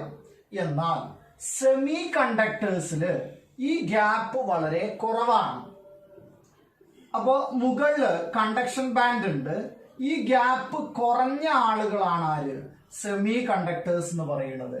അപ്പൊ വാലൻസ് ബാൻഡിൽ നിന്ന് കണ്ടക്ഷൻ ബാൻഡിലേക്ക് ഇലക്ട്രോൺസിന് എത്താന് കുറച്ചുകൂടെ സൗകര്യമുള്ള ആളാണ് ആര്, സെമി കണ്ടക്ടർ എന്ന് പറയുന്നത്. ഓവർലാപ്പ് ചെയ്യുന്നത് കണ്ടക്ടേഴ്സും നല്ല ഗ്യാപ്പ് ഉള്ളത് ഇൻസുലേറ്റേഴ്സും. ഈ ഗ്യാപ്പുകൾ കുറച്ച് കുറവ്, താരതമ്യേന കുറവുള്ളത് സെമി കണ്ടക്ടേഴ്സും ആണ്. അപ്പൊ നമ്മൾ ഒന്ന് ചൂടാക്കി കഴിഞ്ഞാൽ, സെമി കണ്ടക്ടേഴ്സിന് ഒന്ന് ഹീറ്റ് ചെയ്ത് കഴിഞ്ഞാൽ ഇലക്ട്രോൺസ് കണ്ടക്ഷൻ ബാൻഡിൽ എത്തും. അപ്പൊ അതിന്റെ കണ്ടക്ടിവിറ്റി കൂടും. ഈ ടെമ്പറേച്ചർ കൂട്ടിക്കഴിഞ്ഞാൽ കണ്ടക്ടിവിറ്റി കൂടുന്നത്, ബാക്കിയുള്ളതിനൊക്കെ കുറയുക ചെയ്യാം. കൂടുന്ന ഒരാളെ ഉള്ളൂ, അത് സെമി കണ്ടക്ടറാണ്. ആ കാര്യം ഒന്ന് ഓർത്തു വെക്കണം. അപ്പോ അടുത്തത് നമുക്ക് ഈ പറയാനുള്ളത് സെമി കണ്ടക്ടറിലാണ്. അപ്പൊ ഇൻസുലേറ്ററിന്റെയും സെമി കണ്ടക്ടറിന്റെയും എനർജി ഗ്യാപ്പിന് നമ്മൾ താരതമ്യം ചെയ്താൽ നമുക്ക് പറയാം എനർജി ഗ്യാപ്പ് കുറവാണ് ആർക്ക് സെമി കണ്ടക്ടേഴ്സിന് വരിക. ഇനി സെമി കണ്ടക്ടേഴ്സിനെ കുറിച്ചാണ് നമ്മൾ പറയുന്നത്. സെമി കണ്ടക്ടേഴ്സ് എന്ന് പറഞ്ഞാൽ conductivity in between insulators and conductors ആണ്. വേറെ നമുക്കിപ്പോ എന്താ അറിയാം, energy gap, forbidden energy gap ഈ ഇൻസുലേറ്റേഴ്സിനേക്കാൾ കുറവാണെന്ന് പറഞ്ഞാൽ നമ്മൾ ചൂടാക്കി കഴിഞ്ഞാൽ ഇലക്ട്രോൺസ് വാലൻസ് ബാൻഡിൽ നിന്ന് എവിടെ എത്താം, കണ്ടക്ഷൻ ബാൻഡിൽ എത്താം. അപ്പോൾ അവിടെ കണ്ടക്ടിവിറ്റി കൂടും. ടെമ്പറേച്ചർ കൂടി കഴിഞ്ഞാൽ കണ്ടക്ടിവിറ്റി കൂടുന്ന ഒരാളാണ് ആര്, സെമി കണ്ടക്ടേഴ്സ്. എന്നാൽ കണ്ടക്ടേഴ്സിൽ നേരെ തിരിച്ചാ, നമ്മൾ ടെമ്പറേച്ചർ കൂട്ടിക്കഴിഞ്ഞാൽ കണ്ടക്ടിവിറ്റി കുറയും. ഏതില്, കണ്ടക്ടേഴ്സിൽ. ഡ്യൂ ടു കൊളീഷൻ ആണ് കേട്ടോ. ഇലക്ട്രോൺസിന്റെ കൊളീഷൻ കാരണത്താലാണ് അവിടെ കണ്ടക്ടിവിറ്റി കുറയുന്നത്. സെമി കണ്ടക്ടേഴ്സിൽ അത് കൂടും. സെമി കണ്ടക്ടേഴ്സിനെ നമുക്ക് രണ്ടായി തരംതിരിക്കാം. ഒന്ന് ഇൻട്രിൻസിക് സെമി കണ്ടക്ടറും മറ്റൊന്ന് എക്സ്ട്രിൻസിക് സെമി കണ്ടക്ടറും. ഈ സെമി കണ്ടക്ടേഴ്സ് ആയിട്ട് ആക്ട് ചെയ്യുന്നത് 14th ഗ്രൂപ്പിലെ ആളുകളാണ്. സിലിക്കൺ, ജെർമാനിയം പോലത്തെ ആളുകളാണ് സെമി കണ്ടക്ടർ ആയിട്ട് ആക്ട് ചെയ്യുന്നത്. അത് 14th ഗ്രൂപ്പിലെ ആളുകളാണ്. ഇൻട്രിൻസിക് സെമി കണ്ടക്ടർ എന്ന് പറഞ്ഞാൽ പ്യുവർ സെമി കണ്ടക്ടർ ആണ്. എന്ന് പറഞ്ഞാൽ 14th ഗ്രൂപ്പിലെ സിലിക്കൺ ആണെങ്കിൽ അതിൽ സിലിക്കൺ മാത്രമേ ഉള്ളൂ, ഇംപ്യൂരിറ്റീസ് നമ്മൾ ആഡ് ചെയ്യുന്നില്ല. അങ്ങനെ പ്യുവർ സെമി കണ്ടക്ടറിനെയാണ് നമ്മൾ എന്ത് വിളിക്കുന്നത്, ഇൻട്രിൻസിക് സെമി കണ്ടക്ടർ എന്ന് പറയുന്നത്. എക്സ്ട്രിൻസിക് സെമി കണ്ടക്ടർ എന്ന് പറഞ്ഞാൽ ഇംപ്യൂർ സെമി കണ്ടക്ടർ ആണ്. അപ്പൊ ഇംപ്യൂർ എന്ന് പറഞ്ഞാൽ 13th ഗ്രൂപ്പിലെ ആരെങ്കിലും ചിലപ്പോൾ നമ്മൾ 14th ആഡ് ചെയ്യും, അല്ലെങ്കിൽ 15ാമത്തെ ഗ്രൂപ്പിൽ നിന്ന് 14th ഗ്രൂപ്പ് നമ്മൾ ആരെങ്കിലും ആഡ് ചെയ്യും. അങ്ങനെ ആഡ് ചെയ്താൽ കിട്ടുന്ന ആളാണ് ആര്, എക്സ്ട്രിൻസിക് സെമി കണ്ടക്ടർ. ആ എക്സ്ട്രിൻസിക് സെമി കണ്ടക്ടേഴ്സിന്റെ കണ്ടക്ടിവിറ്റി കൂടുതലാണ് ഇൻട്രിൻസിക് സെമി കണ്ടക്ടേഴ്സിനേക്കാൾ. അത് നമ്മൾ ഈ പുറത്തുനിന്ന് ആഡ് ചെയ്യണ ആറ്റംസിലെ ഇലക്ട്രോൺസ് അഡീഷനിൽ വരുന്നത് കൊണ്ട്, അല്ലെങ്കിൽ ഇലക്ട്രോൺസിന്റെ ഡെഫിഷ്യൻസി അഡീഷനിൽ വരുന്നത് കൊണ്ടാണ് അതിന്റെ കണ്ടക്ടിവിറ്റി കൂടുന്നത്. അപ്പൊ പ്യുവർ ആണെങ്കിൽ ഇൻട്രിൻസിക് സെമി കണ്ടക്ടറും ഇംപ്യൂർ ആണെങ്കിൽ എക്സ്ട്രിൻസിക് സെമി കണ്ടക്ടറും. ഇംപ്യൂരിറ്റീസ് നമ്മൾ ഏതൊക്കെ ഗ്രൂപ്പിൽ നിന്നാണ് ആഡ് ചെയ്യുക, 13th ഗ്രൂപ്പിൽ നിന്നും 15th ഗ്രൂപ്പിൽ നിന്നും 14th ഗ്രൂപ്പിലേക്ക് ഇംപ്യൂരിറ്റീസിനെ നമ്മൾ ആഡ് ചെയ്യും. ഇംപ്യൂരിറ്റീസ് പറഞ്ഞാൽ ആ ആറ്റത്തിനെയാണ് നമ്മൾ ആഡ് ചെയ്യുന്നത്. അങ്ങനെ ആഡ് ചെയ്താൽ ആ ഇംപ്യൂരിറ്റീസ് ആഡ് ചെയ്യുന്ന പ്രോസസ്സിനെ വിളിക്കുന്ന പേരാണ് ഡോപ്പിംഗ് എന്ന്. അപ്പോ adding impurities into an intrinsic semi conductor is known as doping എന്ന് വിളിക്കാം. അങ്ങനെയാണെങ്കിൽ ഈ 13th ഗ്രൂപ്പിലെ ഈ എക്സ്ട്രിൻസിക് സെമി കണ്ടക്ടറിനെ നമുക്ക് രണ്ടായിട്ട് തരംതിരിക്കാം. ഒന്ന് എൻ ടൈപ്പ് സെമി കണ്ടക്ടറും മറ്റൊന്ന് പി ടൈപ്പ് സെമി കണ്ടക്ടറും. 15th ഗ്രൂപ്പിലെ ആളുകളെയാണ് നമ്മൾ അതില് ആഡ് ചെയ്യുന്നതെങ്കിൽ അതിന് നമ്മൾ എൻ ടൈപ്പ് സെമി കണ്ടക്ടർ എന്ന് പറയും. 13th ഗ്രൂപ്പിനെയാണ് നമ്മൾ ആഡ് ചെയ്യുന്നതെങ്കിൽ അതിന് പി ടൈപ്പ് സെമി കണ്ടക്ടർ എന്ന് പറയും. അപ്പോ 15th ഗ്രൂപ്പ് ആണെങ്കിൽ എൻ ടൈപ്പും 13th ഗ്രൂപ്പാണ് ആഡ് ചെയ്യുന്നതെങ്കിൽ പി ടൈപ്പ് സെമി കണ്ടക്ടറും. അപ്പോൾ സെമി കണ്ടക്ടറിൽ നമ്മൾ ഇത്രയും കാര്യങ്ങളാണ് പറഞ്ഞത്. ഒന്ന്, conductivity in between metals and conductors and insulators ആണ്. Energy gap is less than that of insulators ആണ്. ടെമ്പറേച്ചർ കൂട്ടിക്കഴിഞ്ഞാൽ കണ്ടക്ടിവിറ്റി കൂടും. പ്യുവർ സെമി കണ്ടക്ടറിനെയാണ് ഇൻട്രിൻസിക് സെമി കണ്ടക്ടർ എന്നും ഇംപ്യൂർ സെമി കണ്ടക്ടറിനെ എക്സ്ട്രിൻസിക് സെമി കണ്ടക്ടർ എന്നും വിളിക്കും. ഇംപ്യൂരിറ്റി ആഡ് ചെയ്യുന്നത് 13th 15th ഗ്രൂപ്പിൽ നിന്നും 14th ഗ്രൂപ്പിലേക്കാണ് ആഡ് ചെയ്യുക. ഇങ്ങനെ ഇംപ്യൂരിറ്റീസ് ആഡ് ചെയ്യുന്ന പ്രോസസ്സിനെ വിളിക്കുന്ന പേര് ഡോപ്പിംഗ് ആണ്. അതിൽ 13th ഗ്രൂപ്പിൽ നിന്നാണ് ആഡ് ചെയ്യുന്നതെങ്കിൽ പി ടൈപ്പ് സെമി കണ്ടക്ടർ എന്നും 15th ഗ്രൂപ്പിൽ നിന്നാണ് ആഡ് ചെയ്യുന്നതെങ്കിൽ എൻ ടൈപ്പ് സെമി കണ്ടക്ടർ എന്നും നമ്മൾ വിളിക്കും. ഇനി അടുത്തത് നമുക്ക് ഇതിൽ അറിയാനുള്ളത് മാഗ്നറ്റിക് പ്രോപ്പർട്ടീസ് ആണ്. മാഗ്നറ്റിക് പ്രോപ്പർട്ടീസില് നമ്മള് ഇലക്ട്രോസ്റ്റാറ്റിക്സിൽ പഠിച്ച പോലെ ഇലക്ട്രിക് ഡൈപോൾ മൊമെന്റ് ഉണ്ട്, അതേപോലെ തന്നെ മാഗ്നറ്റിക് ഡൈപോൾ മൊമെന്റ് ഉണ്ട്. ഈ മാഗ്നറ്റിക് ഡൈപോൾ എന്ന് പറഞ്ഞാൽ ആരാന്ന് ചോദിച്ചാൽ നമ്മളെ സാധാ കാണുന്ന ബാർ മാഗ്നറ്റ് ഇല്ലേ, നമ്മൾ ഒരു മാഗ്നറ്റെ നമ്മൾ കണ്ടിട്ടുള്ളൂ, നമ്മൾ ഉണ്ടാക്കി എടുത്തിട്ടുള്ള മാഗ്നറ്റുകൾ നമ്മൾ പല സ്ഥലങ്ങളിലും കണ്ടിട്ടുണ്ട്. അതിനെയാണ് മാഗ്നറ്റിക് ഡൈപോൾ എന്ന് വിളിക്കുന്നത്. അതിനൊരു ഡൈപോൾ മൊമെന്റ് ഉണ്ടാവും. ഡൈപോൾ മൊമെന്റ് എന്ന് പറഞ്ഞാൽ നേരത്തെ നമ്മൾ പോസിറ്റീവ് നെഗറ്റീവ് ചാർജുകൾ ചേർന്ന ആളാണ് ഇലക്ട്രിക് ഡൈപോൾ എന്ന് പറഞ്ഞിരുന്നു. ആ ഇലക്ട്രിക് ഡൈപോളിന് ഒരു ഡയറക്ഷൻ ഒക്കെ ഉണ്ട്. നമ്മൾ പറഞ്ഞിരുന്നു നെഗറ്റീവ് ടു പോസിറ്റീവ് എന്ന്. അങ്ങനെ ഈ മാഗ്നറ്റിലും എന്തുണ്ട്, മാഗ്നറ്റിക് ഡൈപോൾ ഉണ്ട്. ആ ഡൈപോളിൽ ചാർജുകൾക്ക് പകരം പോളാണ് വരുന്നത്. പോൾ സ്ട്രെങ്ത് എന്ന് പറയും നമ്മൾ, നോർത്ത് പോളും സൗത്ത് പോളും. അപ്പോ മാഗ്നറ്റിക് ഡൈപോൾ എന്ന് പറഞ്ഞാൽ ഒരു north Paul south Paul, north Paul, അങ്ങനെ ഒരു മാഗ്നറ്റിക് ഡൈപോളുകൾ ഉണ്ടാവും. ആ മാഗ്നറ്റിക് ഡൈപോളിന് ഡൈപോൾ മൊമെന്റും ഉണ്ടാവും. പക്ഷേ മാഗ്നറ്റുകൾക്ക് പുറമെ മാഗ്നറ്റ് പോലെ ആക്ട് ചെയ്യുന്ന ആളുകളുണ്ട്. അത് കറന്റ് ഉണ്ടാവുമ്പോഴാണ്. ഒരു കറന്റ് ഇപ്പൊ ഒരു ഇങ്ങനത്തെ ഒരു റിങ്, ഈ റിങ്ങിലൂടെ ഒരു കറന്റ് പാസ് ചെയ്ത് കഴിഞ്ഞാൽ ഇതൊരു മാഗ്നറ്റ് പോലെ ആക്ട് ചെയ്യും എന്ന് നമ്മൾ ഇനി പഠിക്കും എന്തുകൊണ്ട് എന്നൊക്കെ. അപ്പൊ ആ കറന്റിനൊരു ഇക്വേഷൻ ഉണ്ട്, മാഗ്നറ്റിക് ഡൈപോൾ മൊമെന്റിനൊരു ഇക്വേഷൻ, ഇതൊക്കെ നമ്മൾ ഇനി പഠിക്കാൻ പോകുന്ന കാര്യങ്ങളാണ്. അപ്പോ ഒരു ക്ലോസ്ഡ് ലൂപ്പിലൂടെ ഒരു കറന്റ് പാസ് ചെയ്താൽ അത് എന്തായിട്ട് ആക്ട് ചെയ്യും, മാഗ്നറ്റിക് ഡൈപോൾ ആയിട്ട് ആക്ട് ചെയ്യും.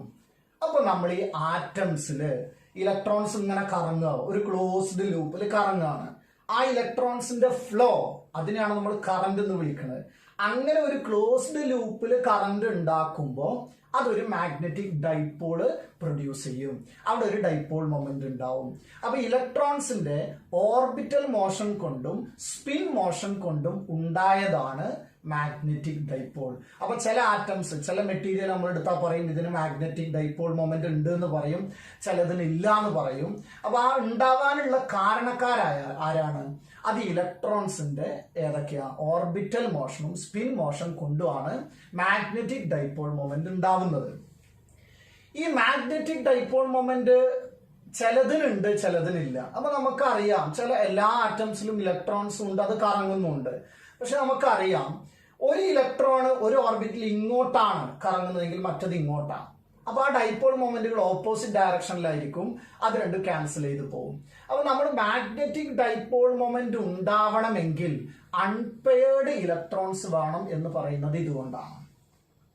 അപ്പൊ മാഗ്നറ്റിക് ഡൈപോൾ മൊമെന്റ് ഉണ്ടാവണമെങ്കിൽ അൺപെയർഡ് ഇലക്ട്രോൺസ് വേണം. മാഗ്നറ്റിക് ഡൈപോൾ മൊമെന്റ് ഇല്ലാതിരിക്കണമെങ്കിൽ പെയർഡ് ഇലക്ട്രോൺസ് വേണം. ഇതാണ് ഇതിന്റെ ഒരു കണ്ടീഷൻ. ഇത് നമ്മൾ മുമ്പേ കെമിക്കൽ ബോണ്ടിങ്ങിൽ കണ്ടതാണ്. അപ്പോ നമുക്ക് നോക്കാം. മാഗ്നറ്റിക് ഡൈപോൾ മൊമെന്റ് ആണ് ഇപ്പൊ നമ്മൾ പറഞ്ഞത്. ഇനി നമുക്ക് അറിയാനുള്ളത് ആരാണ് paramagnetic substance, diamagnetic substance, ferromagnetic, anti ferromagnetic അല്ലെങ്കിൽ ഫെറി മാഗ്നറ്റിക് വേറെ. ഇത്രയും കാര്യങ്ങളാണ് നമുക്ക് നോക്കാം. നമുക്ക് പാരാമാഗ്നറ്റിക് നോക്കാം. പാരാമാഗ്നറ്റിക് ആണ് നമ്മൾ മുമ്പ് കേട്ടിട്ടുള്ളതാണ്. അപ്പൊ ആ പാരാമാഗ്നറ്റിക് ആണെങ്കിൽ ഒന്നാമത്തെ കാര്യം അതിൽ അൺപെയർഡ് ഇലക്ട്രോൺസ് ഉണ്ടാവും. അൺപെയർഡ് ഇലക്ട്രോൺസ് ഉണ്ടാവുമ്പോൾ അതിനൊരു ഡൈപോൾ മൊമെന്റ് ഉണ്ട്. അപ്പോ നമ്മള് ഇത് ഒരു ഇതാണെന്ന് കരുതുക, പാരാമാഗ്നറ്റിക് സബ്സ്റ്റൻസ് ആണെങ്കിൽ ഇവിടെ ഒരു മാഗ്നറ്റിക് ഫീൽഡ് ഉണ്ട് എന്ന് പറഞ്ഞാൽ ഇവിടെ ഒരു നോർത്ത് പോളും ഇവിടെ ഒരു സൗത്ത് പോളും ഉണ്ട് എന്ന് കരുതുക. ഈ നോർത്ത് പോളിന് ഒരു സ്ട്രെങ്ത് കൂടുതലാണ്, സൗത്ത് പോൾ കുറച്ച് വീക്ക് ആണെങ്കിൽ ഈ പാരാമാഗ്നറ്റിക് സബ്സ്റ്റൻസിനെ ഈ ഫീൽഡിൽ വെച്ചാൽ ഇത് ആ സ്ട്രോങ്ങർ ഫീൽഡിന്റെ അടുത്തേക്ക് പോകും. ഒരു എക്സ്റ്റേണൽ മാഗ്നറ്റിക് ഫീൽഡില് ഒരു സബ്സ്റ്റൻസിനെ വെച്ചപ്പോൾ അത് സ്ട്രോങ്ങർ മാഗ്നറ്റിക് ഫീൽഡിന്റെ അടുത്തേക്ക് പോകുന്നുവെങ്കിൽ അതാണ് പാരാമാഗ്നറ്റിക് സബ്സ്റ്റൻസ് എന്ന് പറയുന്നത്. ഇതിനനുഭവപ്പെടുന്ന ഈ അട്രാക്ഷൻ കുറച്ച് ചെറുതാണ്. അപ്പൊ വീക്ക് അട്രാക്ഷൻ അനുഭവപ്പെടുന്നുവെങ്കിൽ ഇതാണ് പാരാമാഗ്നറ്റിക് സബ്സ്റ്റൻസ്. പാരാമാഗ്നറ്റിക് സബ്സ്റ്റൻസിൽ രണ്ട് കാര്യങ്ങളാണ് ഇപ്പൊ നമ്മൾ പറഞ്ഞത്. ഒന്ന്, ഇതില് അൺപെയർഡ് ഇലക്ട്രോൺസ് ഉണ്ടാവും. അങ്ങനെയാണെങ്കിൽ അടുത്തത് എക്സ്റ്റേണൽ മാഗ്നറ്റിക് ഫീൽഡിൽ വെച്ചാൽ ഇത് എവിടുന്ന് എങ്ങോട്ട് പോകും, വീക്കർ ഫീൽഡിൽ നിന്ന് സ്ട്രോങ്ങർ ഫീൽഡിലേക്ക് ഒരു വീക്ക് അട്രാക്ഷൻ അനുഭവപ്പെടുന്നുവെങ്കിൽ അതാരാണ്? പാരാമാഗ്നറ്റിക് സബ്സ്റ്റൻസ് ആണ്. പാരാമാഗ്നറ്റിക് സബ്സ്റ്റൻസിൽ നമുക്ക് കുറെ എക്സാമ്പിളുകൾ ഇങ്ങനെ പറഞ്ഞിട്ടുണ്ടാവും. ഇതോരോന്ന് ഓർത്ത് വെക്കുന്നത് നല്ലതായിരിക്കും. ടെക്സ്റ്റിൽ കുറെ നോക്കുക. അപ്പൊ FeSO4, Cr2+, vanadium oxide, Cu2+, O2S2 ഇതൊക്കെ പാരാമാഗ്നറ്റിക് സബ്സ്റ്റൻസിന്റെ എക്സാമ്പിൾസ് ആണ്. അപ്പൊ പാരാമാഗ്നറ്റിക് സബ്സ്റ്റൻസിൽ ഞാൻ 2 പോയിന്റ് പറഞ്ഞു, അത് ശ്രദ്ധിക്കുക കേട്ടോ. ഒന്നെന്തായിരുന്നു? Unpaired electrons. പിന്നെ എക്സ്റ്റേണൽ മാഗ്നറ്റിക് ഫീൽഡിൽ ഇതിന് എവിടേക്ക് അട്രാക്ഷൻ? വീക്ക് അട്രാക്ഷൻ ആണ് വരുന്നത്. റിപ്പൽഷൻ ആണോ അട്രാക്ഷൻ ആണോ? Weak attraction. അപ്പൊ എവിടേക്ക് അത് പോവാ? സ്ട്രോങ്ങർ മാഗ്നറ്റിക് ഫീൽഡിന്റെ അടുത്തേക്ക്. ഇനി അടുത്ത നമ്മള് ഇതിനെ തരംതിരിക്കുന്നതാണ് ഡയാമാഗ്നറ്റിക് സബ്സ്റ്റൻസ്. 2 കാര്യങ്ങൾ പറയാം. ഒന്ന്, ഇതിന് വീക്ക്, നമുക്ക് ആദ്യത്തെ പറയാം, പെയർഡ് ഇലക്ട്രോൺസ് ആയിരിക്കും. നമ്മൾ ആദ്യമേ പഠിച്ചിട്ടുള്ള കാര്യമാണ്. പെയർഡ് ഇലക്ട്രോൺസ് ഉള്ളതാണ് ആര്? ഡയാമാഗ്നറ്റിക് സബ്സ്റ്റൻസ് എന്ന് പറയുന്നത്. ഇതിന് നമ്മൾ എക്സ്റ്റേണൽ ഫീൽഡിൽ വെച്ചാൽ ഇവിടെ നോർത്തും ഇവിടെ സൗത്തും ആണ്. ഏറ്റവും സ്ട്രോങ് ആയിട്ടുള്ളത് ആരാ? നോർത്ത് ആണ്. വീക്ക് ആരാ? സൗത്ത്. ഈ വീക്കിന്റെ അടുത്തേക്കായിരിക്കും ആര് പോവാ? ഡയാമാഗ്നറ്റിക് സബ്സ്റ്റൻസ് പോവാ. ഇങ്ങനെ ഒരു വീക്ക് റിപ്പൽഷൻ അനുഭവപ്പെടുന്നവനാണ് ആര്? ഡയാമാഗ്നറ്റിക് സബ്സ്റ്റൻസ് എന്ന് പറയുന്നത്. അതിന് എക്സാമ്പിൾ ആണ് ബെൻസീൻ, H2O എന്നൊക്കെ പറയുന്നത്. ഇതിന്റെ നെറ്റ് ഡൈപോൾ മൊമെന്റ് എത്രയാവും? 0 ആണ്. പാരാമാഗ്നറ്റിക്കില് നെറ്റ് ഡൈപോൾ മൊമെന്റ് ഉണ്ടാവും ഒരു എക്സ്റ്റേണൽ ഫീൽഡ് വരുന്ന സമയത്ത് ട്ടോ. Ferromagnetic substance. ഫെറോമാഗ്നറ്റിക് സബ്സ്റ്റൻസ് എന്ന് പറയുന്നത് ഇതാണ്. നമ്മൾ പാരാമാഗ്നറ്റിക്കിന്റെ കുറച്ചും കൂടെ വീര്യം കൂടിയ ആളാണ് ആര്? ഫെറോമാഗ്നറ്റിക് സബ്സ്റ്റൻസ് എന്ന് പറയുന്നത്. ഫെറോമാഗ്നറ്റിക് സബ്സ്റ്റൻസിൽ സ്ട്രോങ് അട്രാക്ഷൻ ആയിരിക്കും. പാരയുടെ അതേപോലെ തന്നെയാണ്, പക്ഷെ അട്രാക്ഷൻ വളരെ സ്ട്രോങ് ആയിരിക്കും ഇതില്, ഫെറോമാഗ്നറ്റിക് സബ്സ്റ്റൻസില്. ഫെറോമാഗ്നറ്റിക് സബ്സ്റ്റൻസില് എന്തുണ്ടാവും എന്നറിയോ? നമ്മൾ ഡൈപോൾ മൊമെന്റുകളെ പിക്ചർ വരച്ചത്, ഈ പിക്ചർ നോക്കണം കേട്ടോ. ഡൈപോൾ മൊമെന്റുകളെയാണ് ഞാൻ ഈ കാണിക്കുന്നതെങ്കിൽ എല്ലാം ഒരേ ഡയറക്ഷനിൽ നിൽക്കുന്നതാണ് ആര്? ഫെറോമാഗ്നറ്റിക് സബ്സ്റ്റൻസ് എന്ന് വിളിക്കുന്നത്. അപ്പൊ ഇതിനൊരു നെറ്റ് ഡൈപോൾ മൊമെന്റ് ഉണ്ടാവും. അങ്ങനെ നെറ്റ് ഡൈപോൾ മൊമെന്റ് ഉള്ള സ്ട്രോങ് അട്രാക്ഷൻ അനുഭവപ്പെടുന്ന ആളാണ് ആര്? ഫെറോമാഗ്നറ്റിക് സബ്സ്റ്റൻസ് എന്ന് പറയുന്നത്. എക്സാമ്പിള് അയേണ്, കൊബാൾട്ട്, നിക്കല്, ഗഡോലിനിയം ഇതൊക്കെ ഫെറോമാഗ്നറ്റിക് സബ്സ്റ്റൻസിന്റെ എക്സാമ്പിളുകളാണ്.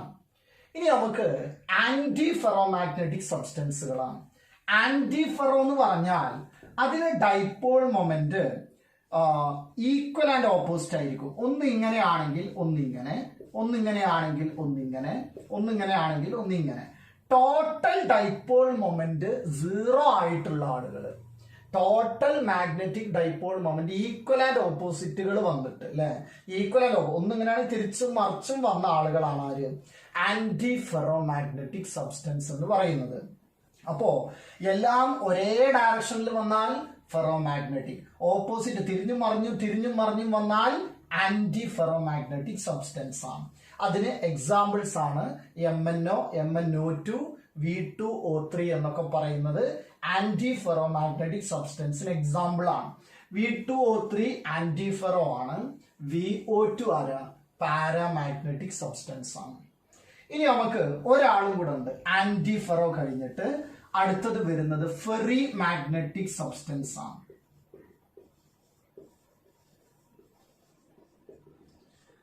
ഫെറി മാഗ്നറ്റിക് സബ്സ്റ്റൻസ് എന്ന് പറഞ്ഞാൽ നേരത്തെ തിരിഞ്ഞും മറിഞ്ഞും നിന്ന പോലെ ആണ്, പക്ഷെ ഇതിൽ അണീക്വൽ ആയിരിക്കും. ഇപ്പൊ 2 എങ്ങനെയാണെങ്കിൽ 3 ഇങ്ങനെയായിരിക്കും. ഇത് ആരാ? മാഗ്നറ്റിക് ഡൈപോൾ മൊമെന്റുകളാണ്. ഈ മാഗ്നറ്റിക് ഡൈപോൾ മൊമെന്റുകൾ തിരിഞ്ഞും മറിഞ്ഞും പറഞ്ഞാൽ ഈക്വൽ ആൻഡ് ഓപ്പോസിറ്റ് അല്ല, ഓപ്പോസിറ്റ് വരാം. അപ്പൊ ഇവിടുത്തെ ഡൈപോൾ മൊമെന്റ് മ്യൂന്നാണെങ്കിൽ സിമ്പിൾ കൊടുക്കുക, നോട്ട് ഈക്വൽ ടു 0 ആണ്. അപ്പോ എല്ലാം ഒരേ ഡയറക്ഷനിൽ നിന്നതാരാ? ഫെറോമാഗ്നറ്റിക്. ഓപ്പോസിറ്റ് തിരിഞ്ഞും മറിഞ്ഞു നിന്നതാരാ? Anti ferromagnetic. തിരിഞ്ഞും മറിഞ്ഞുണ്ട് പക്ഷെ ക്യാൻസൽ ആയി പോകുന്നില്ല, അതാരാ? Ferry magnetic substance. ആ പിക്ചറുകൾ ഓർത്ത് വെക്കണം കേട്ടോ. എല്ലാം ഒരേ ഡയറക്ഷൻ ആണെങ്കിൽ ആരാ? ഫെറോമാഗ്നറ്റിക്. ഇത് തിരിഞ്ഞും മറിഞ്ഞും വന്നാൽ ഇതാരാ? ആന്റിഫെറോ. ഇനി അതേപോലെ ഇങ്ങനെ വന്നു കഴിഞ്ഞാൽ കുറച്ച് ഇങ്ങനെയും കുറച്ച് തിരിച്ചുവാണെങ്കിൽ അതാരാ? ഫെറി മാഗ്നറ്റിക് സബ്സ്റ്റൻസ് ആണ് വരുന്നത്. Fe3O4 ഒക്കെ ഫെറി മാഗ്നറ്റിക് സബ്സ്റ്റൻസിന് എക്സാമ്പിൾസ് ആണ്. ഇനി നമ്മൾക്ക് വേറെ കുറച്ച് ഇലക്ട്രിക്കൽ പ്രോപ്പർട്ടീസ് ആണ്. ഈ പൈറോ ഇലക്ട്രിക് എന്നും പീസോ ഇലക്ട്രിക് എന്നൊക്കെ കേൾക്കും നമ്മള്. പീസോ ഇലക്ട്രിക് എന്ന് പറഞ്ഞാൽ നമ്മൾ ഒരു ബോഡിക്ക് സ്ട്രെസ് കൊടുത്തു കഴിഞ്ഞാൽ ഇലക്ട്രിക്കൽ പ്രോപ്പർട്ടീസ് കാണിക്കുന്നതാണ് ആര്? ഈ പീസോ ഇലക്ട്രിക് എന്ന് പറഞ്ഞാൽ സ്ട്രെസ് കൊടുത്തു കഴിഞ്ഞാൽ ഒരു ബോഡി ഇലക്ട്രിക്കൽ പ്രോപ്പർട്ടീസ് കാണിക്കുന്നുവെങ്കിൽ അതിനെയാണ് നമ്മൾ പീസോ ഇലക്ട്രിക് സബ്സ്റ്റൻസ് എന്ന് വിളിക്കുന്നത്. എക്സാമ്പിൾ ക്വാഡ്സ് ആണ്. അതേപോലെ തന്നെ പൈറോ ഇലക്ട്രിക് ഉണ്ട്. ഹീറ്റ് കൊടുത്തു കഴിഞ്ഞാൽ ഇലക്ട്രിക് പ്രോപ്പർട്ടീസ് കാണിക്കുന്നതാണ് ആര്? Pyro electric. പീസോ ഇലക്ട്രിക് എന്ന് പറഞ്ഞാൽ സ്ട്രെസ് കൊടുത്താൽ ഇലക്ട്രിക്കൽ പ്രോപ്പർട്ടീസ് കാണിക്കുന്നതും ഹീറ്റ് കൊടുത്താൽ ഇലക്ട്രിക്കൽ പ്രോപ്പർട്ടീസ് കാണിക്കുന്നത് ആരാ? പൈറോ ഇലക്ട്രിക് സബ്സ്റ്റൻസുകളുമാണ്. പീസോ ഇലക്ട്രിക് സബ്സ്റ്റൻസിന്റെ എക്സാമ്പിൾ ആണ് ആര്? ക്വാഡ്സ് എന്ന് പറയുന്നത്. അപ്പോൾ ഇതാണ് ഈ ചാപ്റ്ററിൽ ടോട്ടലായിട്ട് വരുന്നത്. നോട്ടുകളൊക്കെ നോക്കിയിട്ട് ശരിക്കും നന്നായിട്ട് പഠിക്കാം കേട്ടോ.